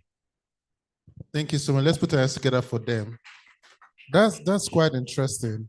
It just tells that, I mean, if we really want the change that we're looking for, we have to think broadly. We have to work together. So imagine industries coming together to set up curriculum and working with institutions such that when you are studying a particular course, you know that you're not just working with an archaic.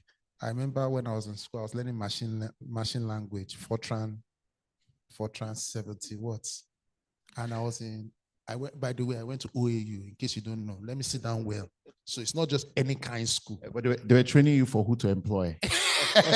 That's the problem, right? Like if they were training you for somebody to employ and Fortran was what they wanted, fine, right? But the point is that nobody uses Fortran. So, yeah, that's so ridiculous. what are they training you for? And we also need to get out of this philosophical. Look, education is for productivity. That is it. Forget this philosophy, education for education's sake, blah, blah, blah. No, we're a poor country in need of jobs. Education is for productivity. I'm not going to teach you anything that will not help you earn a living, period. So maybe I should ask this question to Dr. Akin. And so before you say that, I want to challenge A. Okay. And I want to say that Inyishu and his counterparts, they should become professors of practice. I actually am going to school. You're thinking about that? I'm not thinking about it. Oh, you're doing that right now. Fantastic. Because if we become professors of practice, it will help. You see, getting to that endowment level and getting everybody to collaborate with the universities, I think we are very far from that. So we can start with, as professors or doctors of practice, go back and start teaching in those places, and it helps. We need it to be a collective. That's my, sorry. Yeah.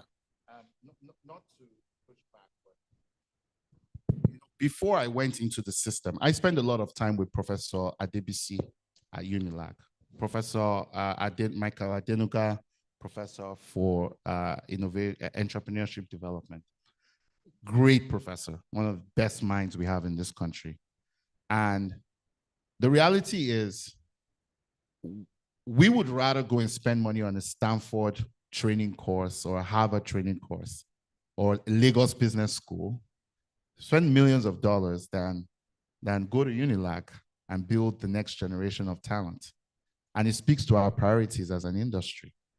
So we have to speak to ourselves, and maybe now the dollar is where it's at. That's why I said I love it. Maybe now you're going to think about that Harvard course and say, is this the best investment for the future of my business?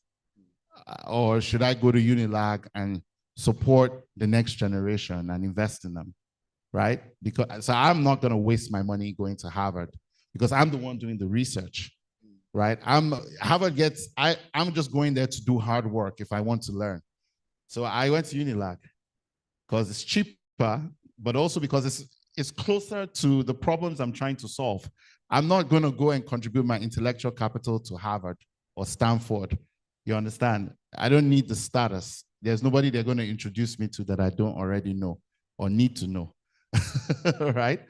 So we got to think very differently in this phase of our building. There should be more professors of practice, but the reality is we can't do it one by one. It's not scalable. We have to engage as LCCI and say, let's have a national conversation with the universities about what it is they need to generate the kind of talent that can take us to the next level. Mr. President, sir, an interesting conversation. And I'm sure, one of the things that we do at LCCI, right, is that we advocate and we also have these kind of deep conversations about the future. And the future of education it has to be different if we want to see something different, right? And one of the things I found personally is that we have our people are bright. We just need to be guided right. And it feels like education right now is just for education's sake, like he mentioned. But because we're out of time, I'll just round up with these last few questions. In funding, I don't think we can complete any conversation with you here without talking about funding, right? And the reality, the reality is that, with the current climate, I mean, a lot of investors were delusioned by the population of Nigeria, but then the reality has done that most of the population cannot even afford anything. So funding has dried up. People have some ideas, some innovative ideas that could bring the next set of change, but there's no funding to make it happen. What are your thoughts on that? Well, I mean, what I would say, I mean, we had a funding environment that was largely fueled by a lot of optimism about the future, the markets, and all of that. But the reality we are dawning on is that it's a production market. It's not a consumption market, which is great. So the funders that are available are funders who are looking for, invest in talent, because now we have one of the cheapest talent in the world. We can actually carry what I call the cost of education. If we're smart about it and we do it at scale, we have enough of a discount that somebody can actually come here and build talent. And if they have them for 2 to 5 years, they'll be happy. Now, for me, I'll say we have to think very creatively about funding. And there's a lot of work for the financial institutions and the asset managers to do in terms of really figuring out how to get funding to the businesses that need it in a way that isn't destructive to the economy. Because the reality is we've had a lot of funding in the last 8 years that was fairly just us running up our credit card, and now we're paying the bill. And there are 3 sources of that kind of funding. I think the first thing is don't underestimate the amount of investment and savings Nigerians have. Nigerians have a lot of money. They have a lot of money. The problem is government, well, 2 things. One, government makes it very difficult for them to invest, right? Because they artificially curtail those who can manage investments. And as a result, many of them who can't be patient enough to wait for the right opportunity end up, putting their money with MMM and some fraudsters or the other, right? And who are promising them heaven and hell. And unfortunately, we just need to lower the barrier to what we call financial advisory and get a lot of smart young people trained in how to build financial products or how to retail financial products so that we can get people the solutions they need, right? The second thing is diaspora. We have a diaspora that has invested primarily in consumption because that was all they could do. But now there's enough headroom for them to pay mommy's hospital bills, but maybe also invest in a hospital, right?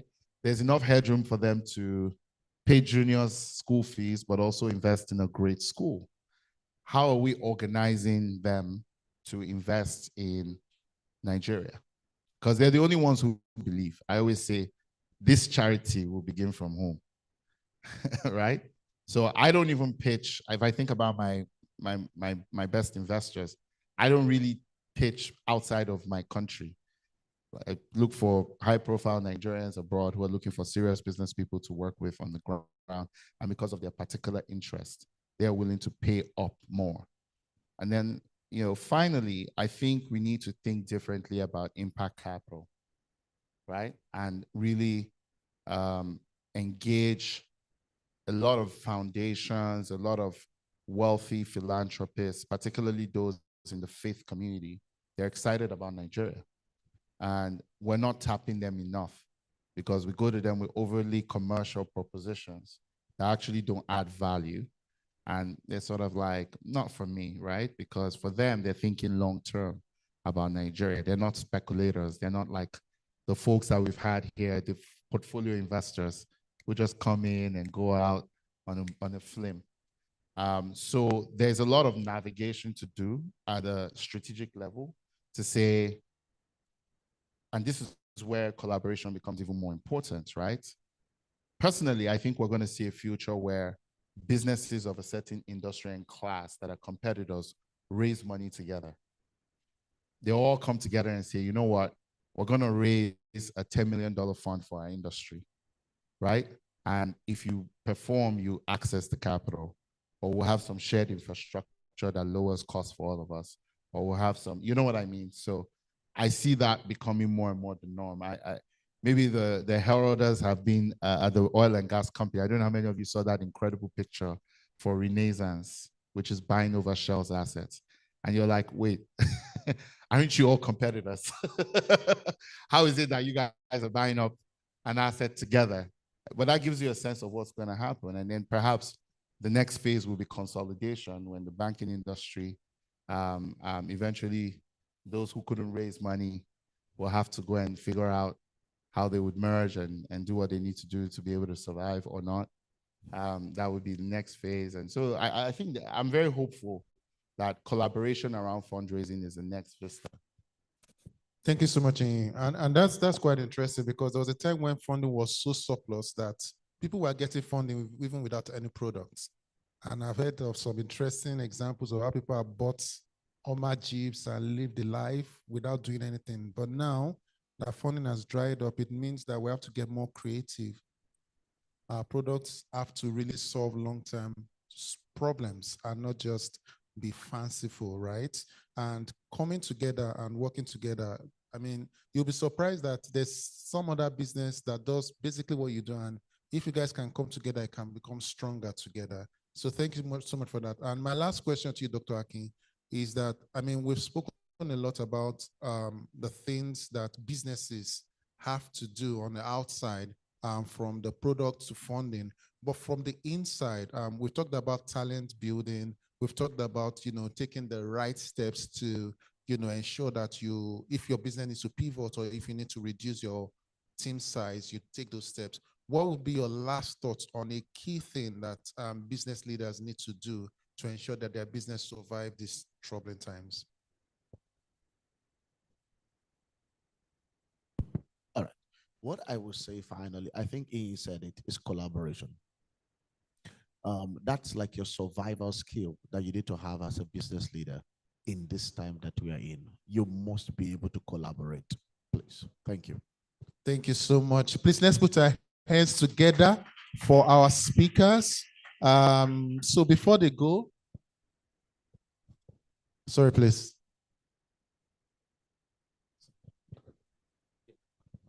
So thank you so much, everybody. Let's once again appreciate our speakers. Thank you so much. Thank you so much. Please, you don't go yet. We have something small for you. Thank you. Thank you so much, Chair, Mr. Toba, for doing justice to this session powerfully. We like to give little presentation to speakers. I like the president, with the support of the past president, to help us make this presentation to our young, vibrant leaders who have done so well for us and who are doing us proud. Can I have Femi or one of our officers to please help with the, yes, Eze.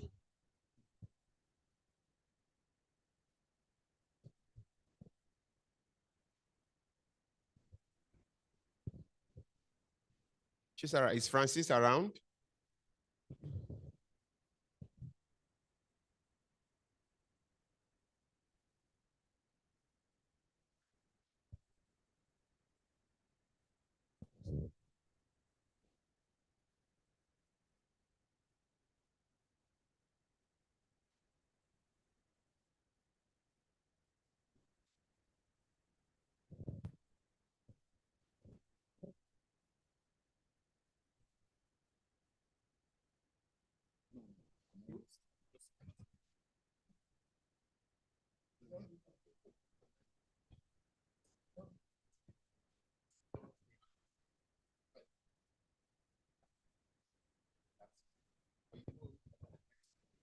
Well, ladies and gentlemen, I was just telling both of them that we already have a very strong town and gown system. It's called BEST, the Business Education and Services Training. We already have it with Vastus, with Yaba Tech, with Unilag, and I was just telling him to recruit him. Both of them are not leaving the building until they become members of the Lagos Chamber of Commerce. So we are going to expand the program. I would like to advise those of us who are not yet members of the Lagos Chamber of Commerce. It's a very big business deal for you to be part of it, because a lot is happening, and we are going to get some of it into the public space very soon. But back to the purpose of being on the stage now. This is just to say thank you. Because we don't, even if we give him like $1 million, I don't think it will do much to his bank account. So this is just to say thank you so much for the several zeros of dollars you have sacrificed for the minutes you are here.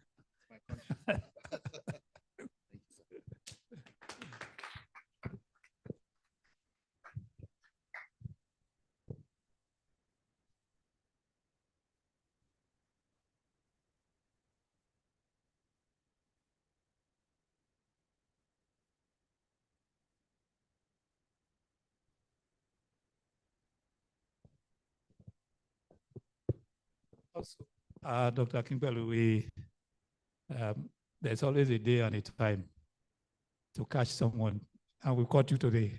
So as I was saying before the microphone came, you're already doing something in that space. And we realized long ago that it has to be turned and down if we want to do this economy. As we speak, an event is going on in our boardroom. We have a very large turn and down engagement that's going on. So we want to expand it, and we hope he is already in. So we hope you two will be in.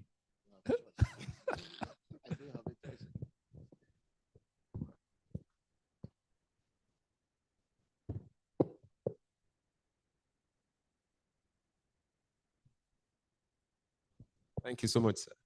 Thank you, sir. Thank you, Dr. Kimpelu, for showing up.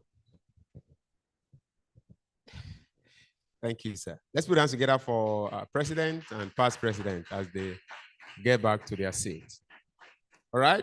While our technical guys, please be sure that we have our next speaker, Adiaso, online. Let's be sure. But why? Are they leaving? Yeah, oh, so we need to take this photo, please. Mr. President, please, let's get back to this. I'm sorry for stressing you, Mr. President. I never knew you are going right now. No, it's fine, it's fine. So, but I need to do what I need to do. Yes, Dr. Kimpelu, please, let's join. Mr. President, sir. Toba, yes. Mr. Toba, please. Maybe Francis, would this be here or the next one to show the background?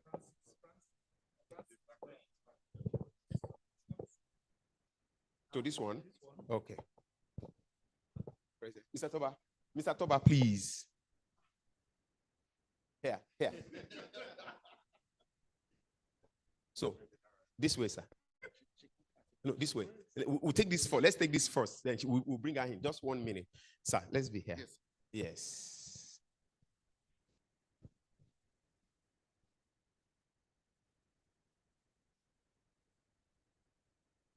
Francis, are you good? Yes. Doña Biola, please, let's join. Thank you. You want to stay beside or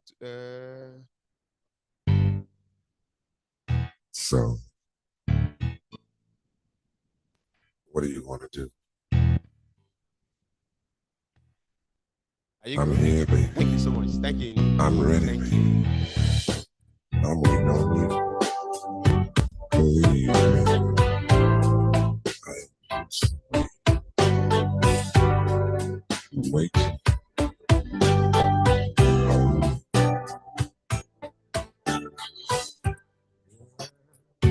Thank you so much. There's something wrong with me. As we have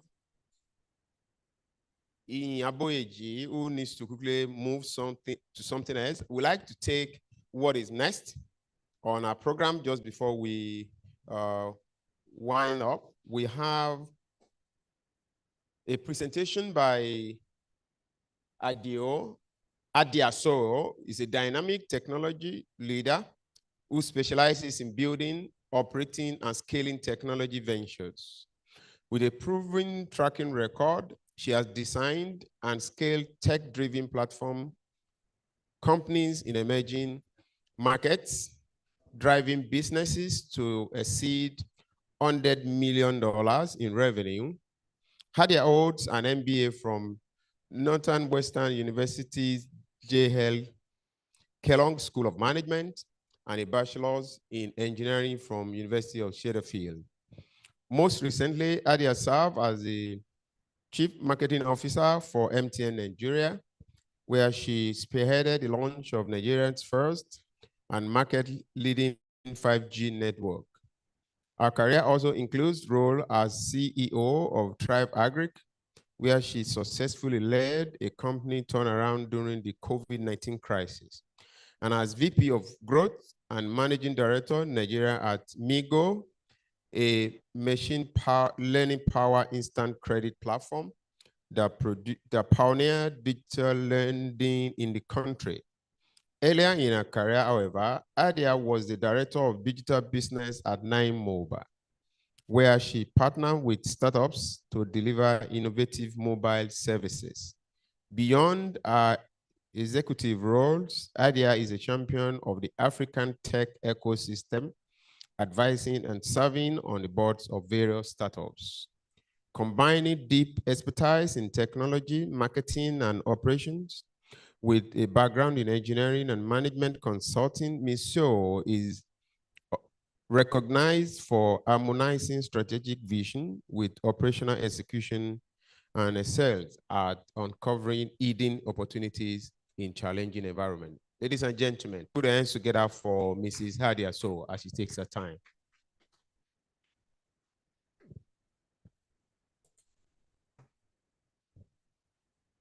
Good morning. Hopefully everyone can hear me clearly. Hi, my name is Adia Sopo, and I'm here to talk to you about marketing strategy.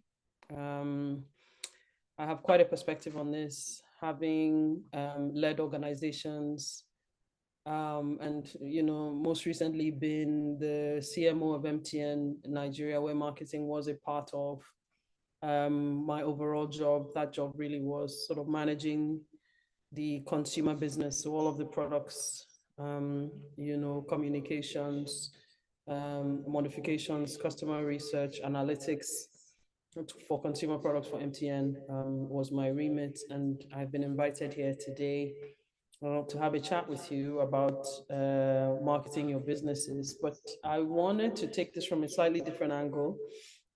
Today, I wanted to talk about, because I think most people really think about marketing, in the sense of, what do you do, how much do you spend, and then it's not, people start to worry about whether it's working or not, but there's so much more before you actually get to the point where you're buying a Google ad or you're trying to decide what your tagline is. And I wanted to talk about some of those points, and some of these decisions are quite fundamental and will actually help you shape some of your choices. So it then is less about who is beating the loudest drum, and more about customers finding your product naturally and organically, so it's less of a struggle. So I'm going to be talking about the inputs, the things that actually are foundational to making your marketing successful.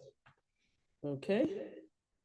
All right. So let's get into it. So yeah, so I've just talked through this point where I fundamentally believe, because I really don't like doing a lot of work, contrary to my last title.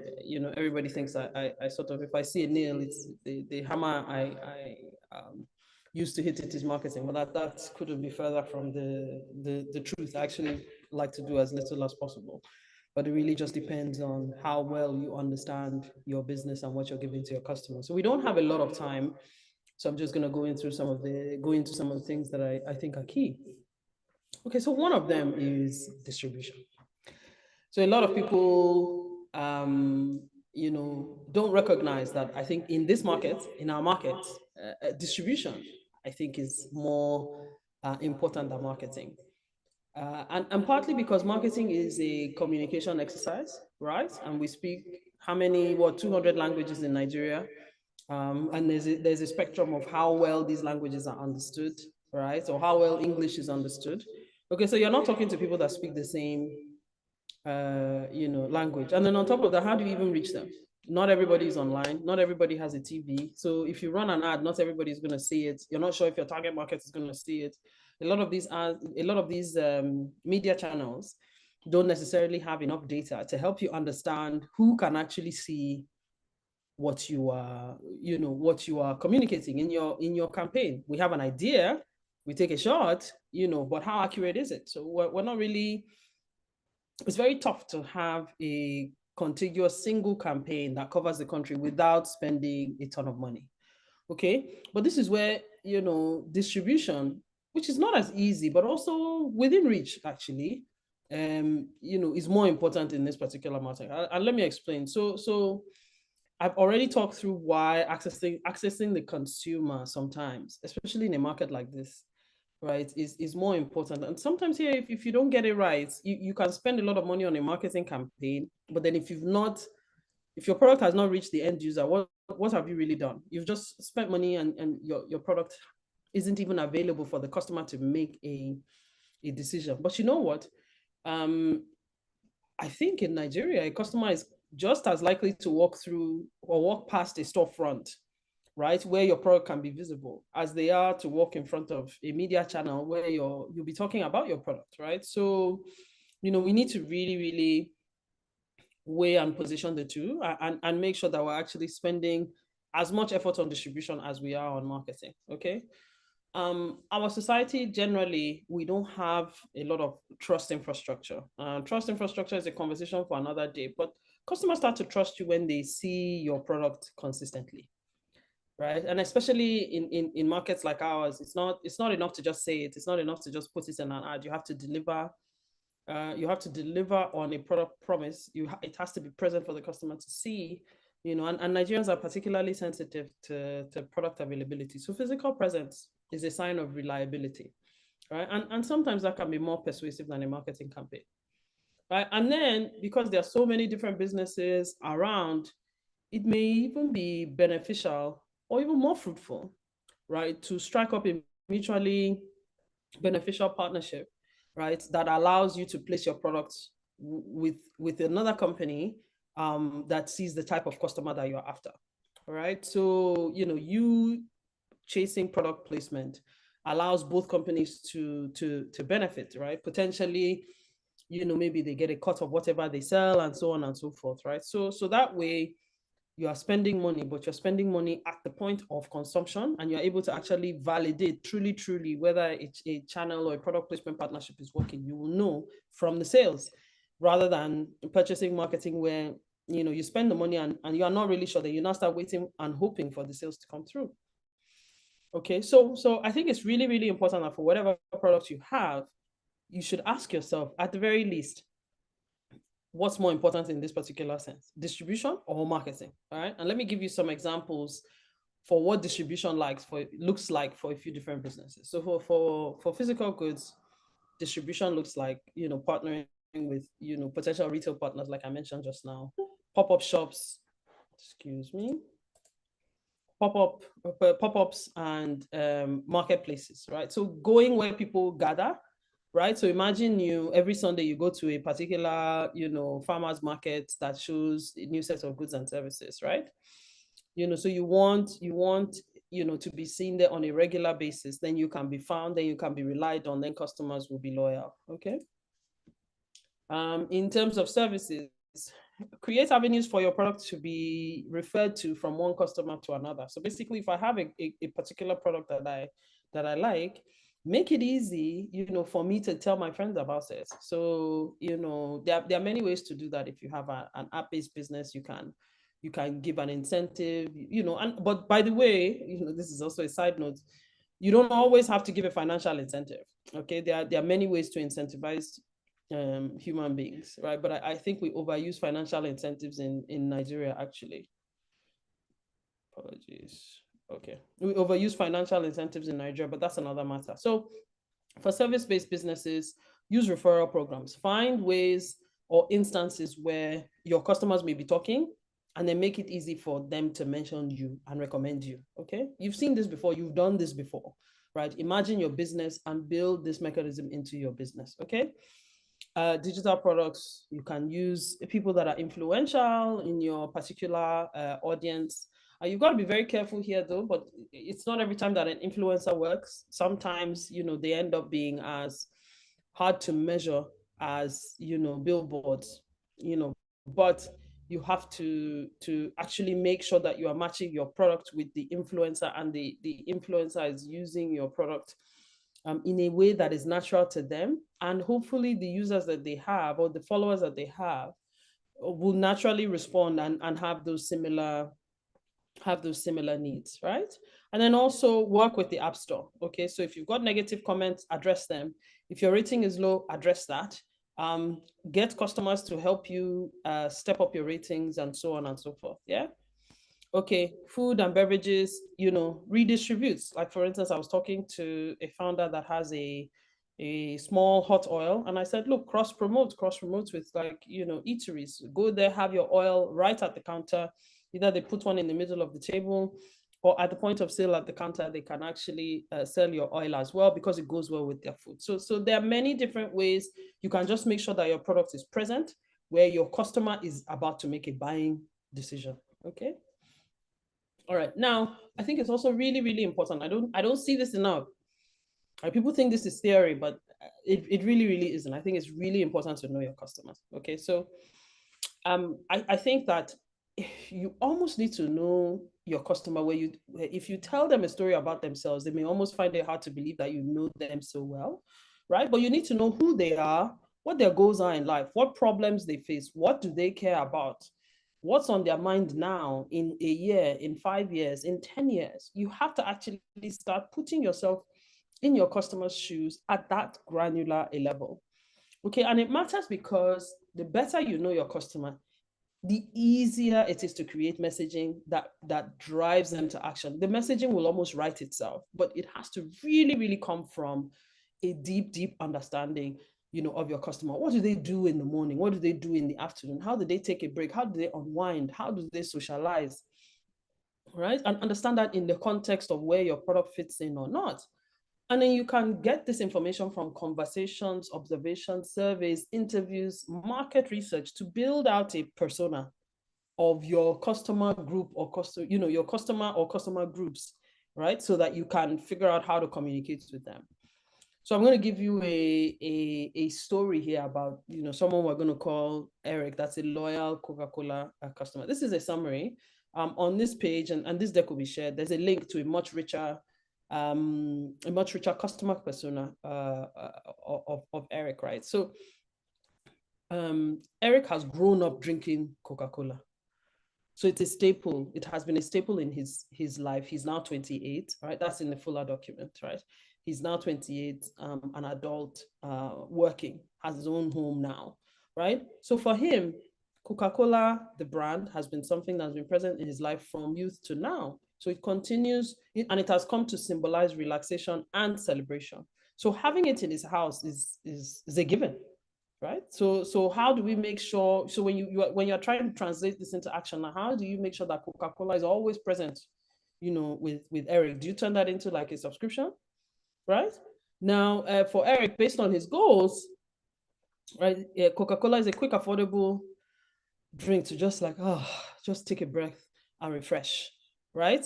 So how do you then integrate Coca-Cola into Eric's life, in his work, in his social life, with friends, with family, when he wakes up, when he goes to sleep? What does that mean?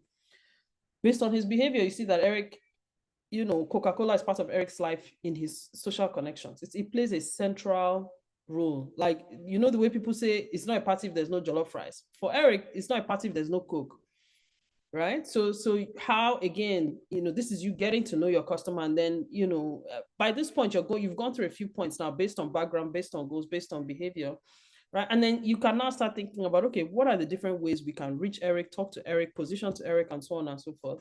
But at the same time, Eric is getting older, and he's starting to think about, okay, look, I need to step down my sugar intake, right? What options can we create for Eric? So should we tell Eric, okay, out of every 6 cans you drink 3 regular Coke, 3 Coke Zero? Like this could potentially even, spark something like that. Like, I wouldn't mind that, right? Like, if I live alone and I want to buy Coke for myself, I don't want to buy 6 cans of Coke and 6 cans of Coke Zero, but half, that makes sense to me.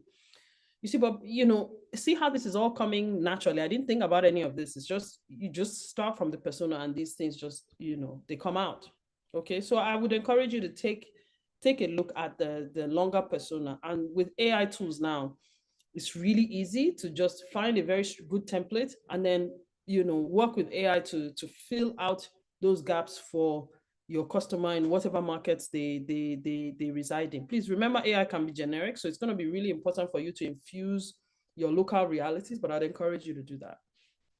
Another thing to think about is, what's your customer's level of awareness, right? This is one where I see a lot of mix-ups happen, right? And what this is just basically understanding where your customer is in their level of awareness so that you know how to have the conversation with them. Okay, so there are 5 stages, okay, of customer awareness, 5 stages of customer awareness. So you start with stage 1, where the customer is completely unaware. They don't even know they have a problem. Okay, then step 2 is when they are problem aware. They know the problem, but they are unaware of solutions. Okay, a customer is solution aware, where they know solutions exist, but they may not know your own. Okay, then stage 4 is where a customer is product aware, where the customer knows the solutions, knows all the products available to solve a particular problem, right? But they don't know if your product is the one they need. Okay, then you get to the last stage, where the customer is most aware and they just need a final push. Okay, so now let's see if I can talk us through an analogy. Okay, so there are some people who sit in a bad chair, all day, but what they don't know is that by sitting in that bad chair, eventually they will get a backache. Okay, so that at this point in time, they are potentially creating a problem, right? Because they've chosen a chair that's going to give them back pain, but they don't. Okay, so they are unaware. They don't know they have a problem. Okay, now when the back pain starts, right, they don't even know that is the chair causing it, right? They just know that they have back pain, right? They continue to sit in the chair. They don't really know. They don't know the issue. They're like, my back. Okay, now maybe later on there's a different group of customers that's like, oh look, my chair is causing my back pain. I keep changing chairs, but I don't know which one is going to solve my problem, right? So this is where customers are solution aware. Okay, now they may not know about the right chair for them because they've not tested it out there. They don't know what chairs are out there. They don't know you have to start investing in chairs, right? But they know that they need a chair. Then you are product aware when you know there's a difference between a carpenter made chair versus, a chair you get from, an office shop, or you get a Rolls Royce of a chair like a Herman Miller. Okay, chairs that have brand names, then you are product aware. Okay, you know that there are solutions out there. You just need to like figure out which one is for you, which one you can afford. Right, but then when you're most aware, you're like, okay, am I taking the Herman Miller chair or am I taking the chair from this other store? Okay, at that point, you now just need the final push to make a decision to buy. Okay, so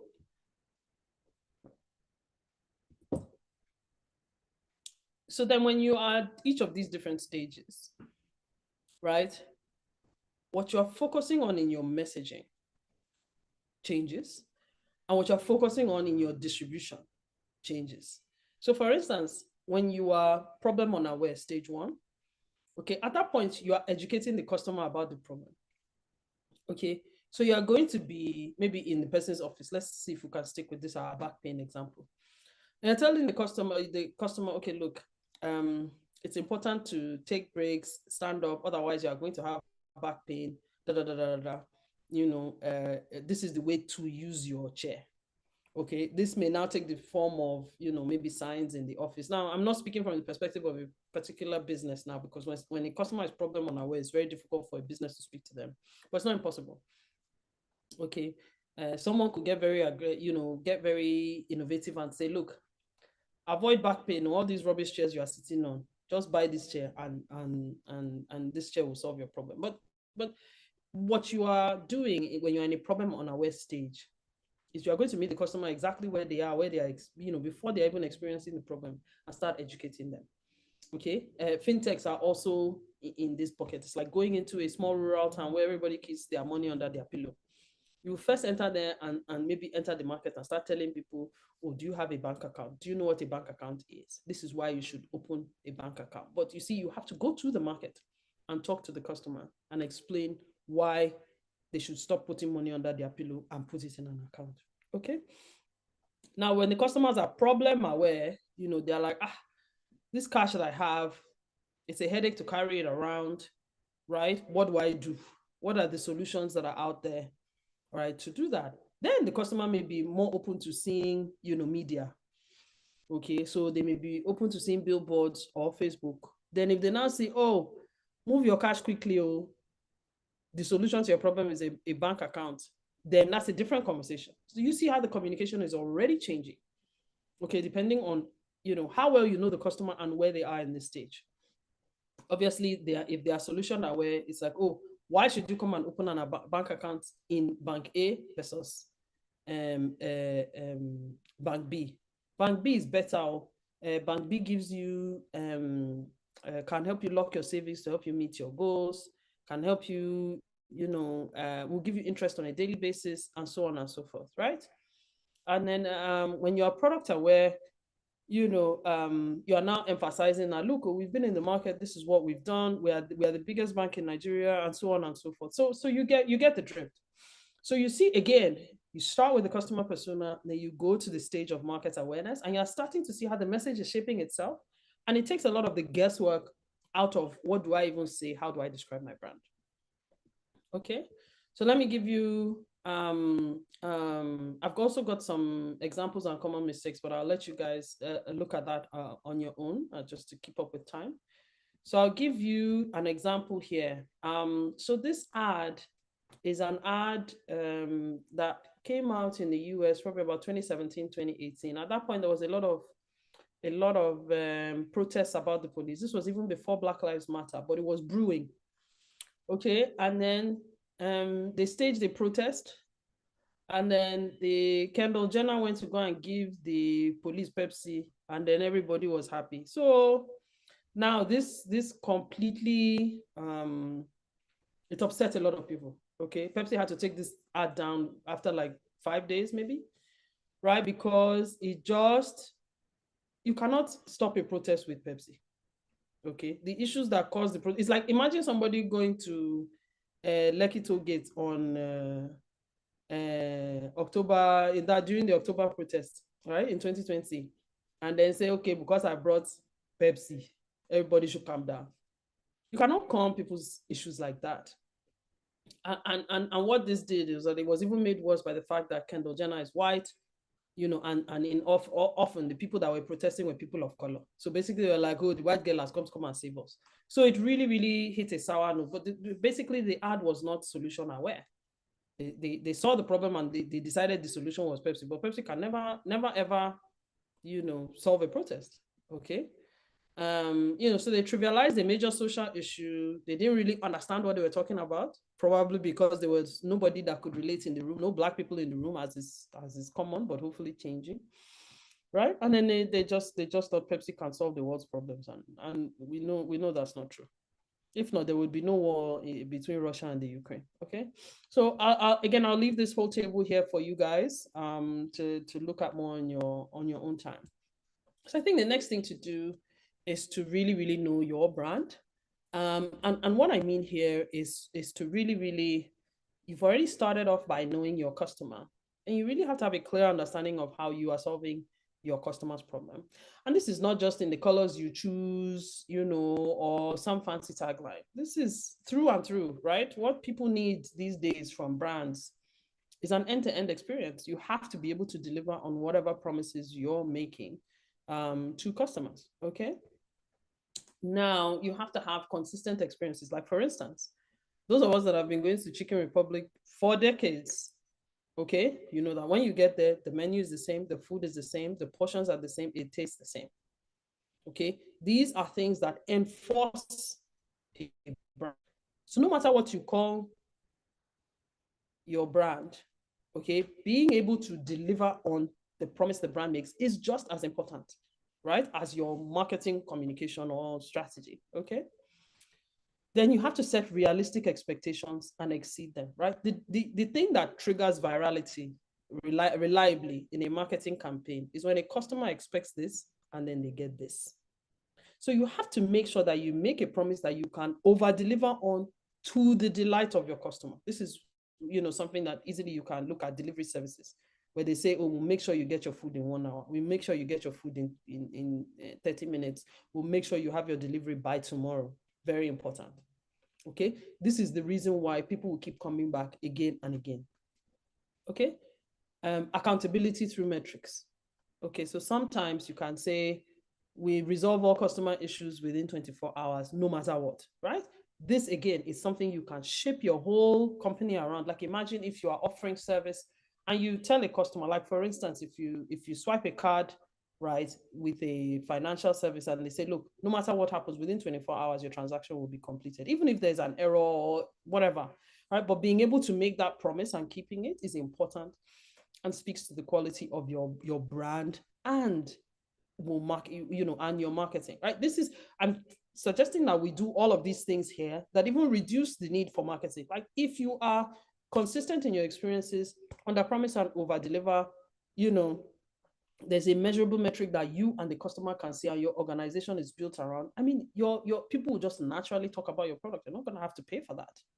Okay, right? And again, of course, all of this really means actions, not words. Telecom companies, for instance, have to promise you, that you're going to get coverage, everywhere you go, or that the coverage will be at a high level and so on and so forth. I've worked for telcos. This is something that we lean into quite a lot. Okay, so these are things that make sure that, when you tell your customers, not just, what you wrote on your billboard, that you spend so much money on, did you actually do it, right? And then fintechs, for instance, like Flutterwave, listen to their customers, right? And then use that to develop new products. Okay, so letting your customers know that you are listening, that there's a loop, like that they have a means of communicating with you and that you're going to answer them back is amazing, right? And then consistency across touch points. Okay, the example I'm giving here is ShopRite. Any ShopRite you enter, same arrangement, same shelves, same products, same tills, same uniform, same people. Okay, it now makes your product feel safe. Then using your product again and again doesn't require any new information. I already know what I'm getting. When I go to ShopRite, go all the way to the left for cold drinks, go to another side for vegetables. Same thing. You should build your companies and your brands to deliver on that. Okay. And then on top of that, you need to know your brand positioning, right? And your brand positioning really describes who you are relative to others. Okay. How do people, your positioning in truth, right? When you read it out, everybody should know it's you. It shouldn't sound like anyone else. Okay. So again, MTN, everywhere you go, everywhere I went, right? If I was wearing an MTN t-shirt or if I had to speak to somebody and revealed where I worked, everybody would play this thing back to me everywhere you go. Not only has MTN spent more than 20 years telling people this, in most markets where MTN exists, right, the goal is for the network to be ubiquitous. So they usually have the best coverage across the country when compared with others. So this is not a lie. It's not an easy thing to do, right? And it's not perfect, but it's not a lie. Okay? Dangote building the nation, cement, building buildings, it makes sense. Okay? ShopRite, lower prices you can trust always. Compared to all other stores, ShopRite positions itself to offer affordable groceries to people that are value conscious. What you want is to be able to say, I'm going to ShopRite. Once I've seen the price there, I know nobody is cheaper than ShopRite. You want to be able to say those types of things. Okay? Now, your positioning has several key components. What are the competitive alternatives? Like, what would your customers do if your solution doesn't exist? Okay. Now, for instance, if you didn't go to Jumia, what will you do? Right? Will you now start getting up to go to VI, to go to Mega Plaza or Alaba Market, or texting one guy on WhatsApp so he can bring you a washing machine? What will you really do? You have to be clear about with respect to your product, what customers are going to do if you don't exist. Okay. What features and capabilities make you different from alternatives? What are your unique attributes, right?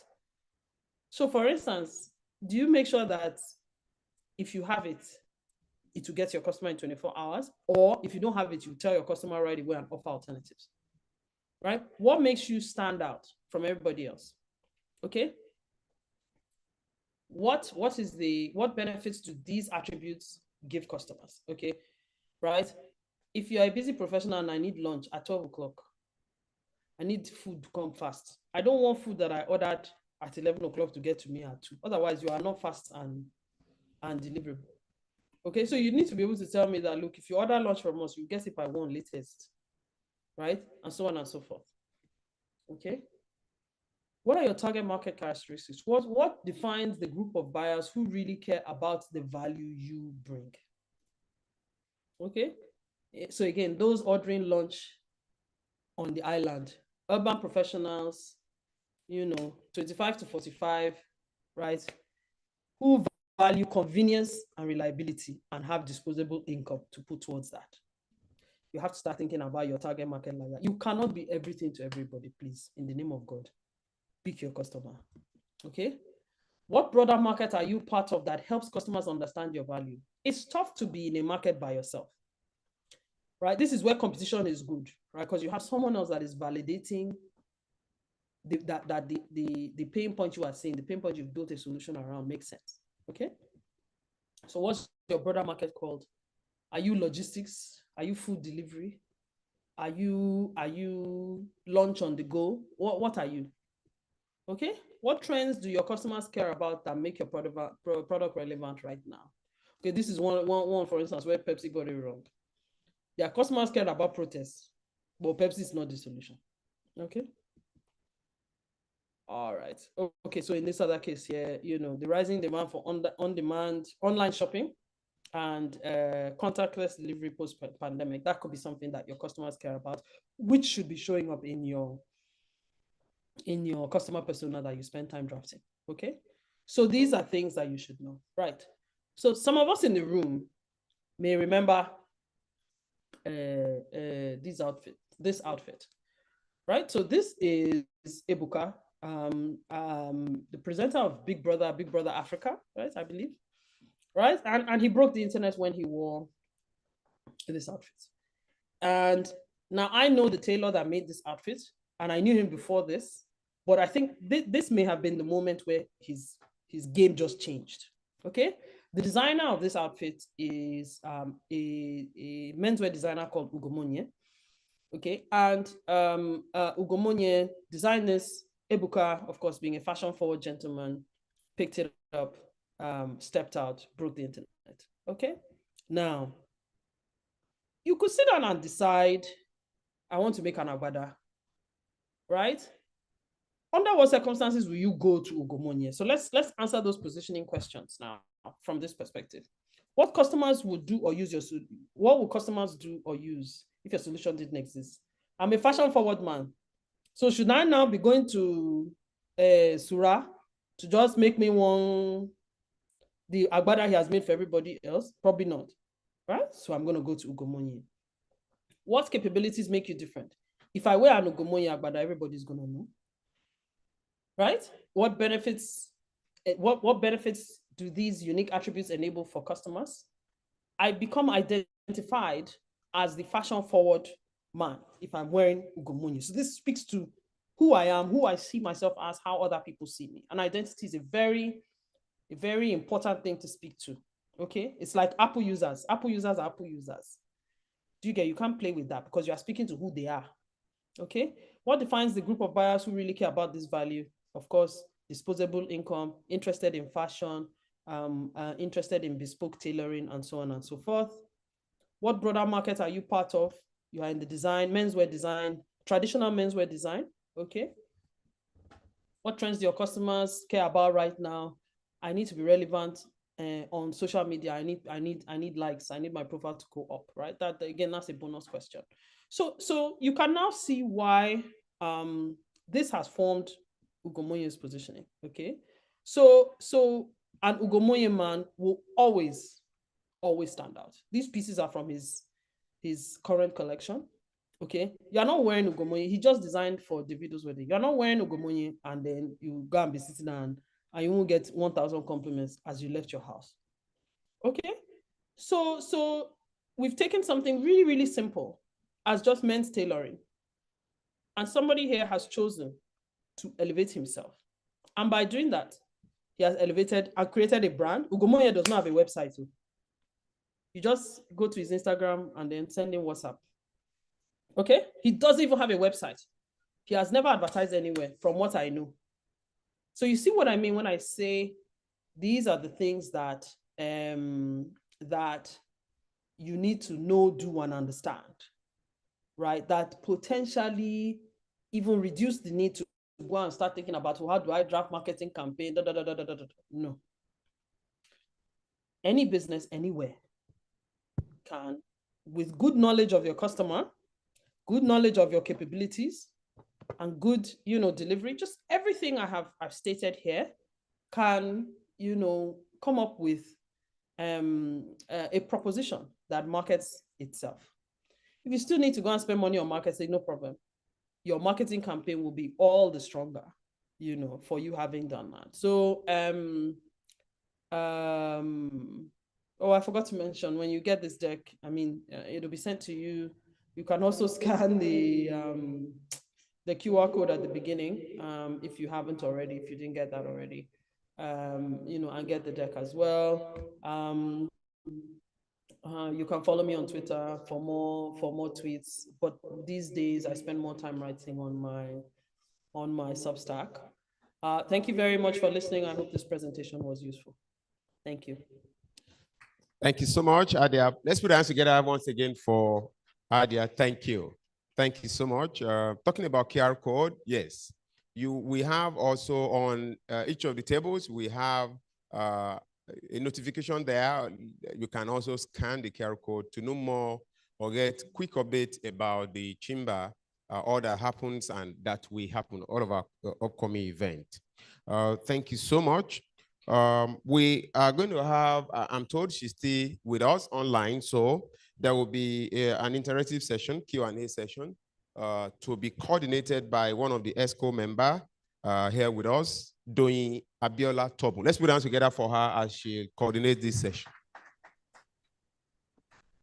So just for about 5-10 minutes, we'll have, if you have your question, we can take it, then speaker will address those questions online. Thank you so much. So hello, good afternoon, ladies and gentlemen. Thank you so much for speaking to us, Ms. Adia. It's a pleasure to listen to you again. We have the QR code that was used for the earlier keynote speakers. So please put in your questions there.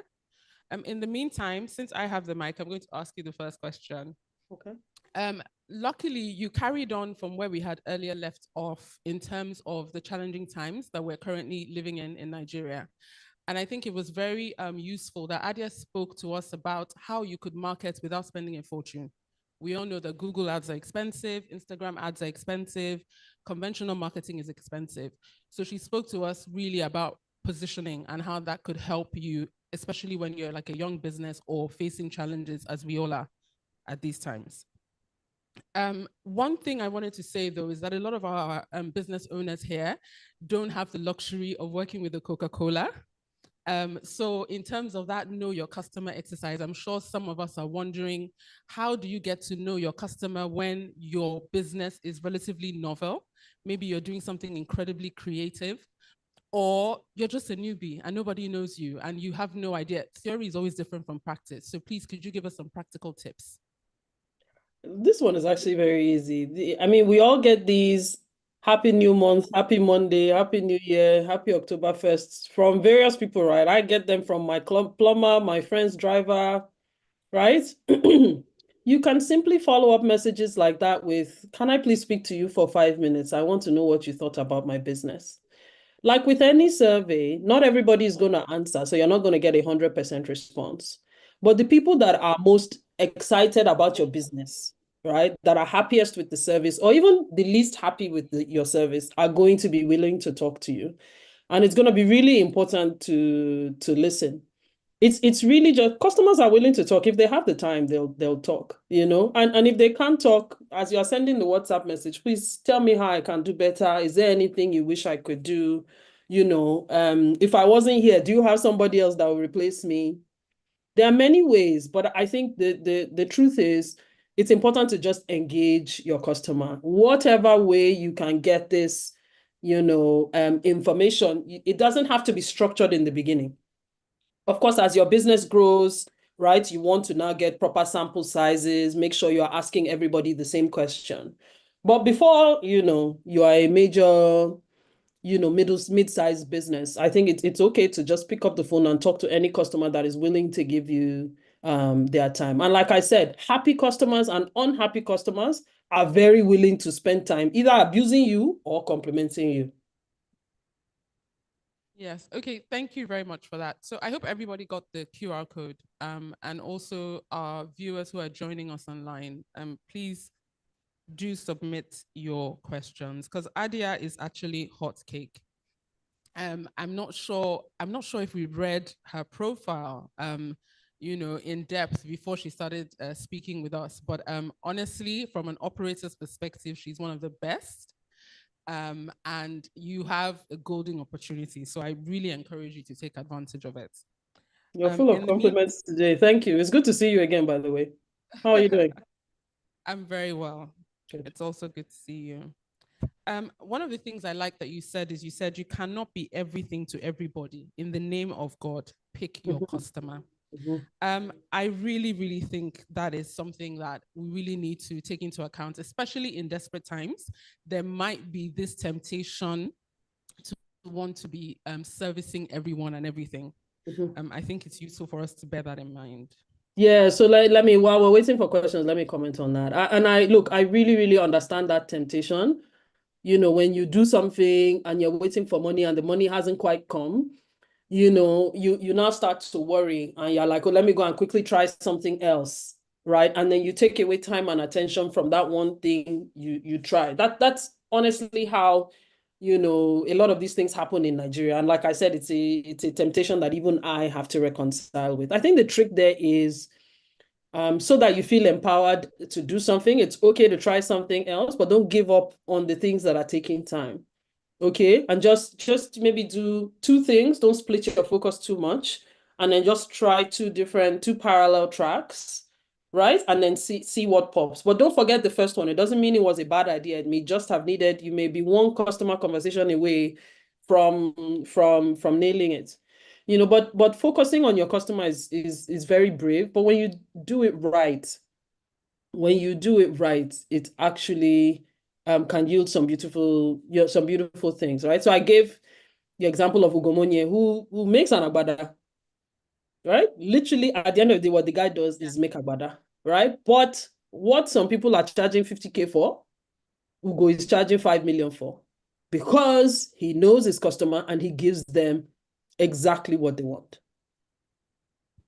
So, I mean, great. I think that's also very useful because we're talking about the need for some businesses to try to change track based off of current conditions. And I think that's a smart way of doing it. You don't have to swerve to a different lane entirely. You might be in a position to straddle both lanes at the same time, based on what Adia has said.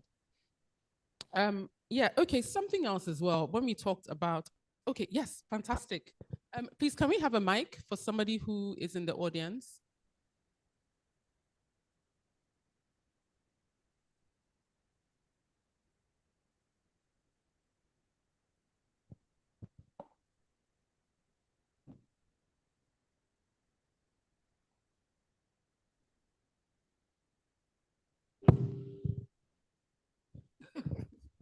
Good afternoon, Adia. So my question is, my business is a service business, and I won't be shy, we're on the higher end. So we're not selling products, we're selling services, often of a bespoke nature. So what would be your advice in terms of marketing? Because traditional marketing in terms of product marketing doesn't work. It's not relevant to our kind of business. What would your advice in that scenario be, where you're providing a service to a very niche subset of clients? I think I would pitch a tent where your clients gather, right? And sometimes those may be digital spaces, those may be physical spaces. If they have a conference that speaks to your clients, right, that would be a good place to go and form relationships, right? It's really just a case of finding them wherever they are. And there's no business that exists in an island. They're getting together somewhere, right? And it may be with a particular tool that they use that is specific to their industry, right? Then maybe you go and meet the supplier of that tool and then partner with them as well. So I think the key thing to remember here is where two or more of your clients are gathered, along with Jesus, go and find yourself there. I don't know if that helps. Yes, yes, that helps. I mean, it seems like technology might be failing us. So maybe we can just move the mic around the room. If there's anybody here physically present, anybody online, if you can just drop it in the chat box. Any questions you have? I think Slido might be malfunctioning. So, okay.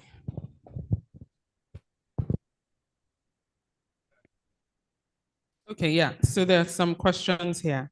Okay, good. Though some of us are still young, we're aging, and I don't have my reading glasses, so I have to zoom in. What key metrics should be considered when hiring a marketing manager? I think this is a fantastic question.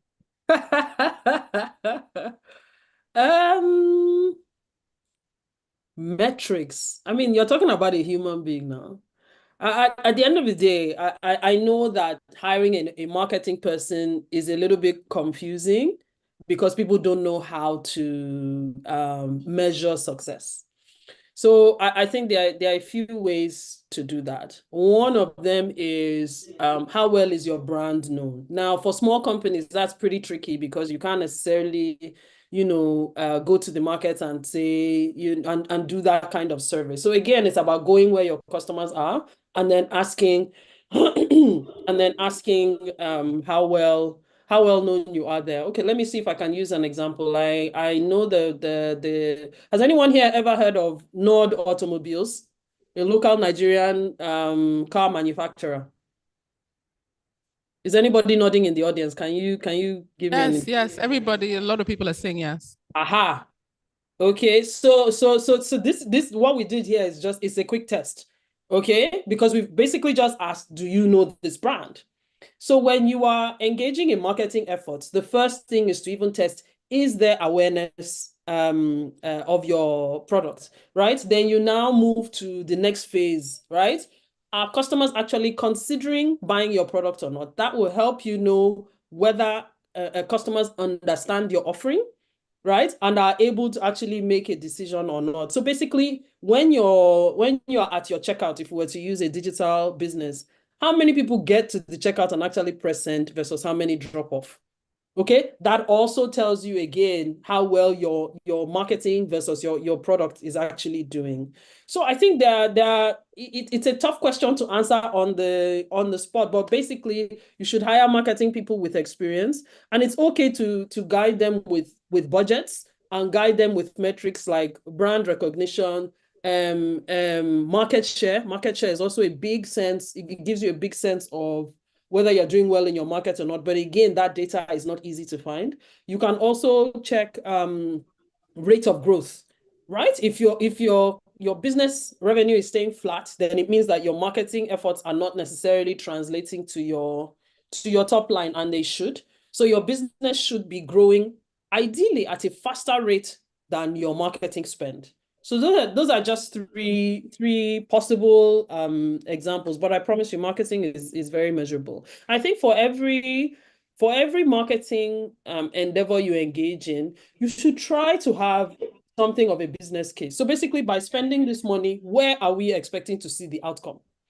Okay, the outcome may not always be measurable. It's not every time you run an ad that you're going to get a sale, because, for instance, customers need to see marketing something like 7 times, right, before they get comfortable making a purchase. Think about how many times you have to see something before you decide, I'm going to buy that thing, right? You need many points of validation. Sometimes you need to see the thing You need to hear somebody talk about it. You need to see it consistently over time before you go and put your money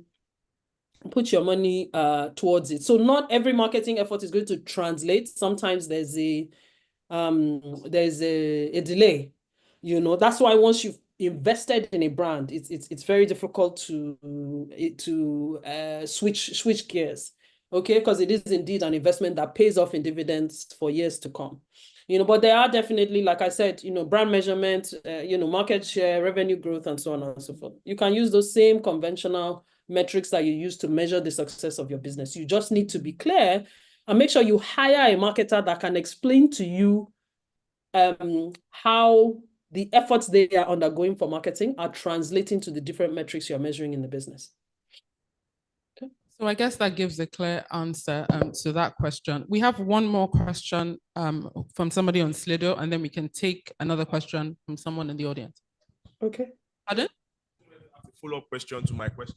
Yes, okay. Okay. Hi, Nadia, I believe. I asked that question about metrics, and the reason why is because our business is more service-based, and we're not able to track what our marketing people have been doing for us. So is there a way, apart from the top line that you're talking about, like what should we look out for, I guess, when trying to hire a top marketing professional, apart from what you stated just from the onset? So we don't, because what we've been experiencing is we hire them for 3-4 months and there's no difference in terms of what we've been doing. I don't know if you yeah, so what can we look out for initially? Thank you. So you are in a service business, you said. I might need you to hold that mic, sir. Let's have this conversation. You say you are in a service business? Yes, ma'am.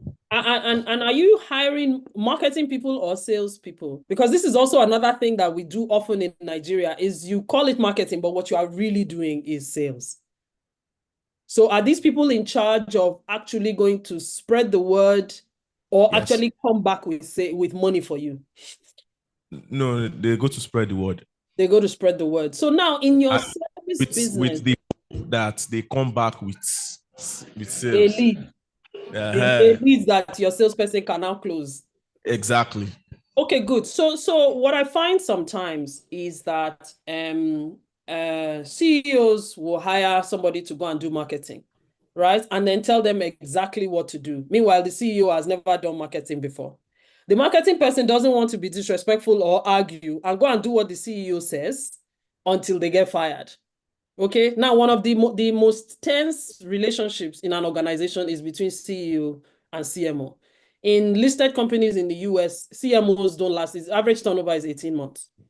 Okay, so I think part of what could be happening here, and I would need a lot more information to speak to your specific business, is to actually understand what type of marketing works in your industry. Now, if you are in a service business, for instance, okay, you can do something called maybe a lead magnet, right? Do something that's like a free resource that this potential customer will want to get. Maybe it's a guide or a cheat sheet or some information, you know, that will help them do whatever service you provide a little bit better. All right. I'm not sure. I'm just making this up because I don't really know your business.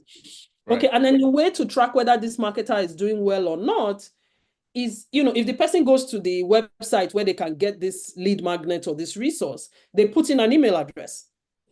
Okay, so because sometimes people just go out and have a conversation, but there's nothing that confirms that a conversation happened.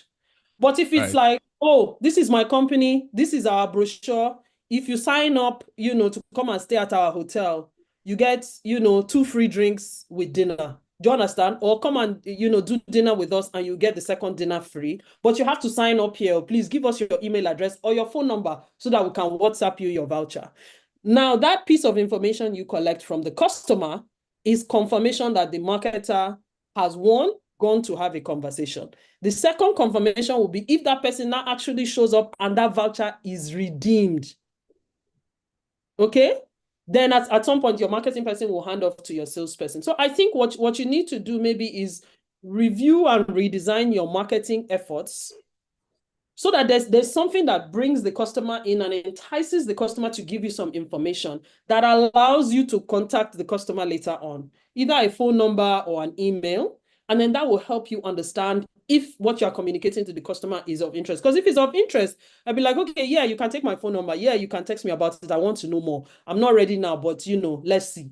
And then what you do is actually now use that as a channel to continue talking to the customer. Okay. And then just peeling back the layers of your offering and telling them more about what you do. So that eventually, maybe by the third or fourth interaction, they are now ready to pay. Does that help? Yeah, that helps. That helps. Okay. Thanks. Stop attacking your marketing people, please. Thank you. Great. So we have another question here, which is very interesting. And I'm sure this is the kind of question that a lot of people have on their mind. Okay. It says, I'm going to paraphrase this because the person went, they felt very strongly about it. For customers that want quantity over quality, what would you advise? Because I feel business is based on value.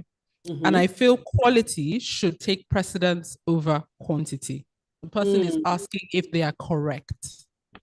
So all the stress in the world is inside that word should. So what you think should be happening really does not matter. Okay? If the customer you are talking to in that moment in time tells you that quality does not matter, you have two choices. You either give them quantity or go and find another customer. There is no in between. You cannot make somebody into the customer you want. You are either the business they want to interact with. In fact, you can only be the business they want to interact with at that time. And it's a yes or no question, right? And you're right. There's a gap between quality and value. Okay, you cannot be premium and value at the same time. You cannot be a Toyota and a BMW at the same time. But BMW has their customers, they don't chase Toyota customers. Toyota has their customers, they don't chase Range Rover customers. If they chase them with Lexus, which is not Toyota. I don't know if you understand what I'm saying. I think part of the problem in running a business comes from thinking you can convince somebody to take your product. You can't. Do you understand? They either want your product or they don't. And your job is to go and find the customer that wants you. That's why knowing your positioning is important. When you know your position, you won't be confused. Will you be BMW and now be saying, I am, what's that Chinese brand? You can't. You won't identify as anything else because you know who you are. So I think that's really useful. I think this might be the entrepreneurial superpower that some of us think that we have. We can do all things. But what she's just said here really points to the fact that at the end of the day, you have to know your customer, and customers want different things at different times. It might even be that this customer who's doing your head in the next year might become somebody who is very interested in quality. So we just need to be able to be flexible. Yeah, when they're interested in quality, they'll call you back. It's okay to fire some customers. Not every customer is for you. Not every customer is for you. We have a number of sound bites here. It's okay to fire your customers. Okay, so we have another question. I believe this is our last question, except we have somebody else here physically present. Okay, so this person might actually be running a tech startup, because this is something that those of us who run tech startups hear quite a lot. You find a niche market, you basically devour your niche market, and then you grow outwards from there. So it says, experts say niching down. This is this person's terminology. Niching down is the way to go. How can I stay afloat and meet my daily obligations before those 5 million naira customers you mentioned begin to come? Check your pricing. Check your pricing. I think on one hand, you've got to be mindful whether you are charging enough. And this is where the bravery of knowing your positioning comes in. Okay, either that or go and get some funding, right? Depending on the kind of business you're running. But I'm very much a fan of bootstrapping and finding your cash paying customer as soon as possible. But please starvation is not your portion, right? It's also okay to charge more. Once you have identified a niche that is hungry for your product and there's no replacement, that's the signal now. Increase your price. Okay, so check your pricing or get funding. Now, those would sort of be my responses to that question. Do we still have more time for questions? Because we have more. Okay, apparently we've run out of time. Okay. But thank you so much, Adia. It's always a pleasure. And I'm sure that we've taken a lot of useful sound bites with humor. We have been well informed and instructed. Thank you. All right. Thanks, everybody. Have a good day. Bye-bye. I'm sorry, hold on. We want you to stay online. Oh yeah, we want to present something to you. Okay. I guess we'll send it to you since you're not physically present. Okay. Okay. Thank you, Adia. Thank you so much. You're giving us so much to shoot today and to ponder on. We have a presentation for you. Since you are online, we'll have one of our vice presidents here represent you to take your plaques, and I believe that will get to you anywhere you are, even if you are outside anyway. With the permission of the president and chairman of council, Mr. Gabriel Idahosa, FCA, Mr. President, sir, would like you to make this presentation to our speaker, Adia Sonwo, which is to be received on our behalf by the vice president and vice president SCCI and chairman of welfare, membership welfare relations here at SCCI. Mr. President, sir. Yes, sir. Yes, sir. Vice President, you need to, thank you.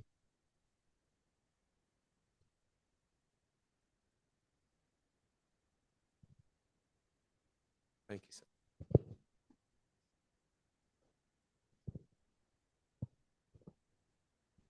Francis. I don't know if Adia can see us yet. I can, sir. Thank you. Good morning or afternoon, sorry. Good morning. I hope you are in the same time zone with us. I actually am, sorry. Just wasn't looking at the time. So some of us have become a little bit expert in marketing now from this session that we have. We probably can give a little lecture on marketing now, especially some of us in the service business for whom marketing was really rocket science, but you are kind of breaking it down for us. Thank you very much, Adia. Thank you so much. I appreciate it. Some of us have only seen you in your works, in what you write, or when you do certain things. But perhaps this is my first time of seeing you at least talking and really seeing the person behind all those things. Thank you very, very much. Nice to meet you, sir. Thank you. I hope this gets to you. I'm sure our Vice President, Otumba, will find a way to get it to you very quickly. I believe he's capable. Yes.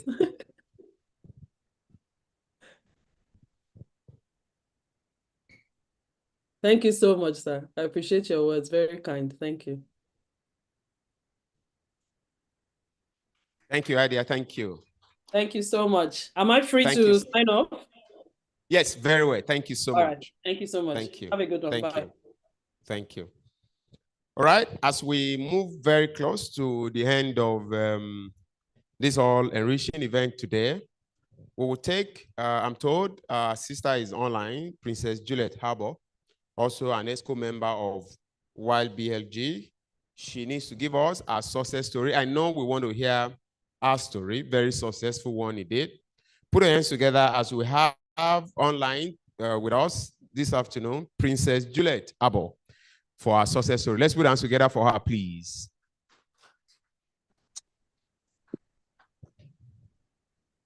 Hi, good afternoon. Hi, good afternoon. Good afternoon. Can I? Go ahead. Good afternoon, ma'am. Yeah. Thank you, everyone. My name is Juliet Abel. I would like to thank the chairman and the ESCO for really holding down the event, because it's been a up and down year for me. I just had a son earlier this year, so I would really, really have loved to be there, but I'm unable to. Well, let me just go right into my testimonial, because LCCI, the Lagos Chamber of Commerce, has really, really, really been helpful in my business. When I joined in 2016, only had 4 products. I only had candles. So as I joined through the women's group and the SME group at that time. So what I did was to engage in a lot of activities of both groups. At that time, I used to attend every workshop, every trip, like month to month. What did it say? I'm on what? Sorry, one second. What did it say? I'm on. I used to attend every exhibition, every trade fairs, every month. I was going from place to place to place. I used to bring my products to every meeting, every like group meeting. The first time I did that, everyone was looking at me like, oh, I was like, yeah, everyone has to know what I do. Everyone has to place my product to my name. So most times when people say Just Jules, they know, oh, that's that lady who used to come to meetings. We have products. I used to come with the POS because I didn't want any excuses. I used to tell people about my products and the value of my products. So as time started going by, I introduced room sprays, diffusers, perfume oils. So it really, really expanded my business. I really networked with people. I've done collaboration with people in the chamber. You know, I've met with people. People have spoken about my business, introduced my business to other places. So with the chamber, you have to give value. You don't just join and wait for people to, okay, do everything for you. You have to bring value. You have to join like committees in your group. You have to bring ideas. You have to bring things, you know, that would help businesses progress and go forward. If you don't bring value, if you just sit down there and wait for, okay, I'm waiting for the group to do stuff for me, you're not going to go forward. You have to network with people. You have to talk to people. You have to bring your product or talk about your product when you come for meetings. That way your business grows. That way you meet people, you become friends with people, you do collaborative work with people outside of the chamber. So there's this famous quote I so much like by Rumi. It always helps me a lot. And that quote is, the garden of the world has no limits except in your mind. So what you do when you join the chamber, you have to think about the big picture.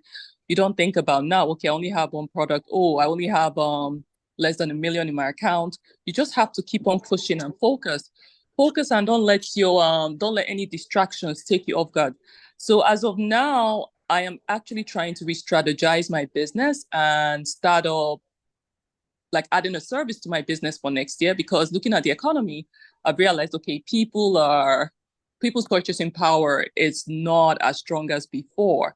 And the amount of things people want to buy is going to focus on, first of all, you have to focus on food, shelter, accommodation, children's school fees, etc., etc., etc. So I have to change and move to a different business space because of the economy. But what I'm trying to do is to make sure in the next 10 to 15 years from now, I am part of the at least top 100 manufacturers in Nigeria, because I want to be a part of it. It shouldn't be, oh, you have a lot of expatriates coming to Nigeria because the value of our currency is low at the moment. So you want to be part of it. You just don't want to see only just expatriates. You know, you want to be, okay, I'm a Nigerian, I'm part of this manufacturing industry, I'm part of whatever industry you are. You want to be a part of the top 100 people, because Nigeria is changing. I mean, Nigeria is having a reset. Nigeria is going to be one of the top 10 manufacturers in the world in the next 10 to 15 years. Because when you look at other countries, they don't have a lot of resources like we do. They don't have a lot of human capital like we do. So Nigeria is going to change. We have to be patient. We have to tolerate the current economic situation because it's going to change for our future. So yeah, so that's that. Sorry, I can't put on my video. You keep requesting for my video. Sorry, I'm kind of still breastfeeding, so I'm really sorry about that. So so if is Eze there? Hello? Can anyone hear me? Eze? Can people hear me? Eze. Okay, so people in the audience, if you want to join, you show a wave of hands to Eze. because the chamber is a good place to start if you're just starting your business. It's a good place to re-strategize if you're just starting your business. So join the chamber. Eze is here. Okay. Eze is, yes. Okay, for new members, if you like, if you're there, you can reach out to AZ, join the chamber. The chamber is a good place.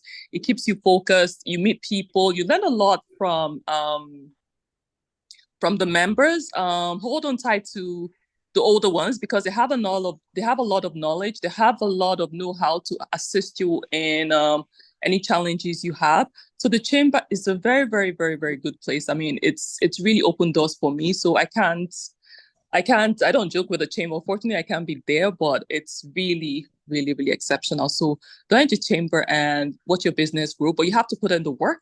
You have to be disciplined. You have to have respect. You have to just keep on the energy going and your business will grow. Thank you. Thank you so much. Let's put our hands together for Princess, please. Thank you for that short one. I'd like to again repeat that the QR code on our tables, please, let's scan those QR codes for update on the chamber activities, how you can join the chamber, what you need to know, and all that you need to know. That QR code will give you all information about the chamber. More importantly, if you want to join us, which we also encourage you to do today, you can get the form from Eze, and it will put you through all that you need to do. Eze is behind. He's a young man in that black suit. Once again, thank you for showing up today. I like to have, for a vote of thanks, as we begin to move out, our Vice President and the Chairman of Welfare Committee here at SCCI. Let's put down together for a Vice President, Otumba Akimbo Akeolubade.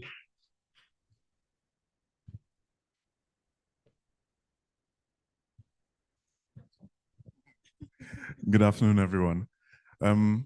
Thank you so much to our speakers, Ian Aboyeji, Adiaso, and Dr. Akingbalu. I think people minimize what showing up means. And that's the most important thing. It's not always money that's required, whether it's for an event or whether it's for any sort of occasion, or it's the actual showing up that counts. And I think we need to emphasize that more amongst ourselves, that, make time to show up, make time to be present. And thank you very much to those speakers for showing up for the LCCI and for all of us. For yourselves, I'm sure we've all learned something today. I know that there are quite a number of things that really stuck out for me, and they'll be at the back of my mind as I go forward. Thank you all so much for coming. Mr. President, thank you so much, sir. To our past president that also came, Otumba Olawale Cole, thank you very much, sir, as well. And as we go forth into the week, we wish you a good one. Prosperity to you all. Thank you. Thank you so much, sir. With that, we have come to a close of this event. We can then network, meet some of our friends, and see how we can collaborate. All right, one more thing.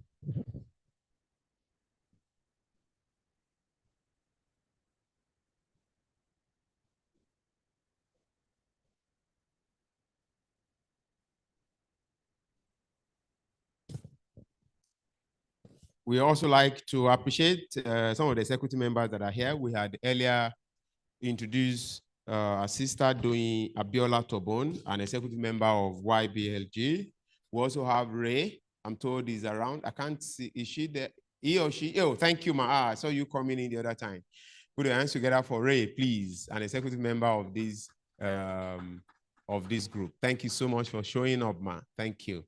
All right, with that, we would like to wish you well as you return back safely to your various offices. Thank you so much for showing up today.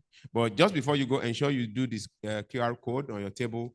You'll get constant updates from the chamber. Thank you once again.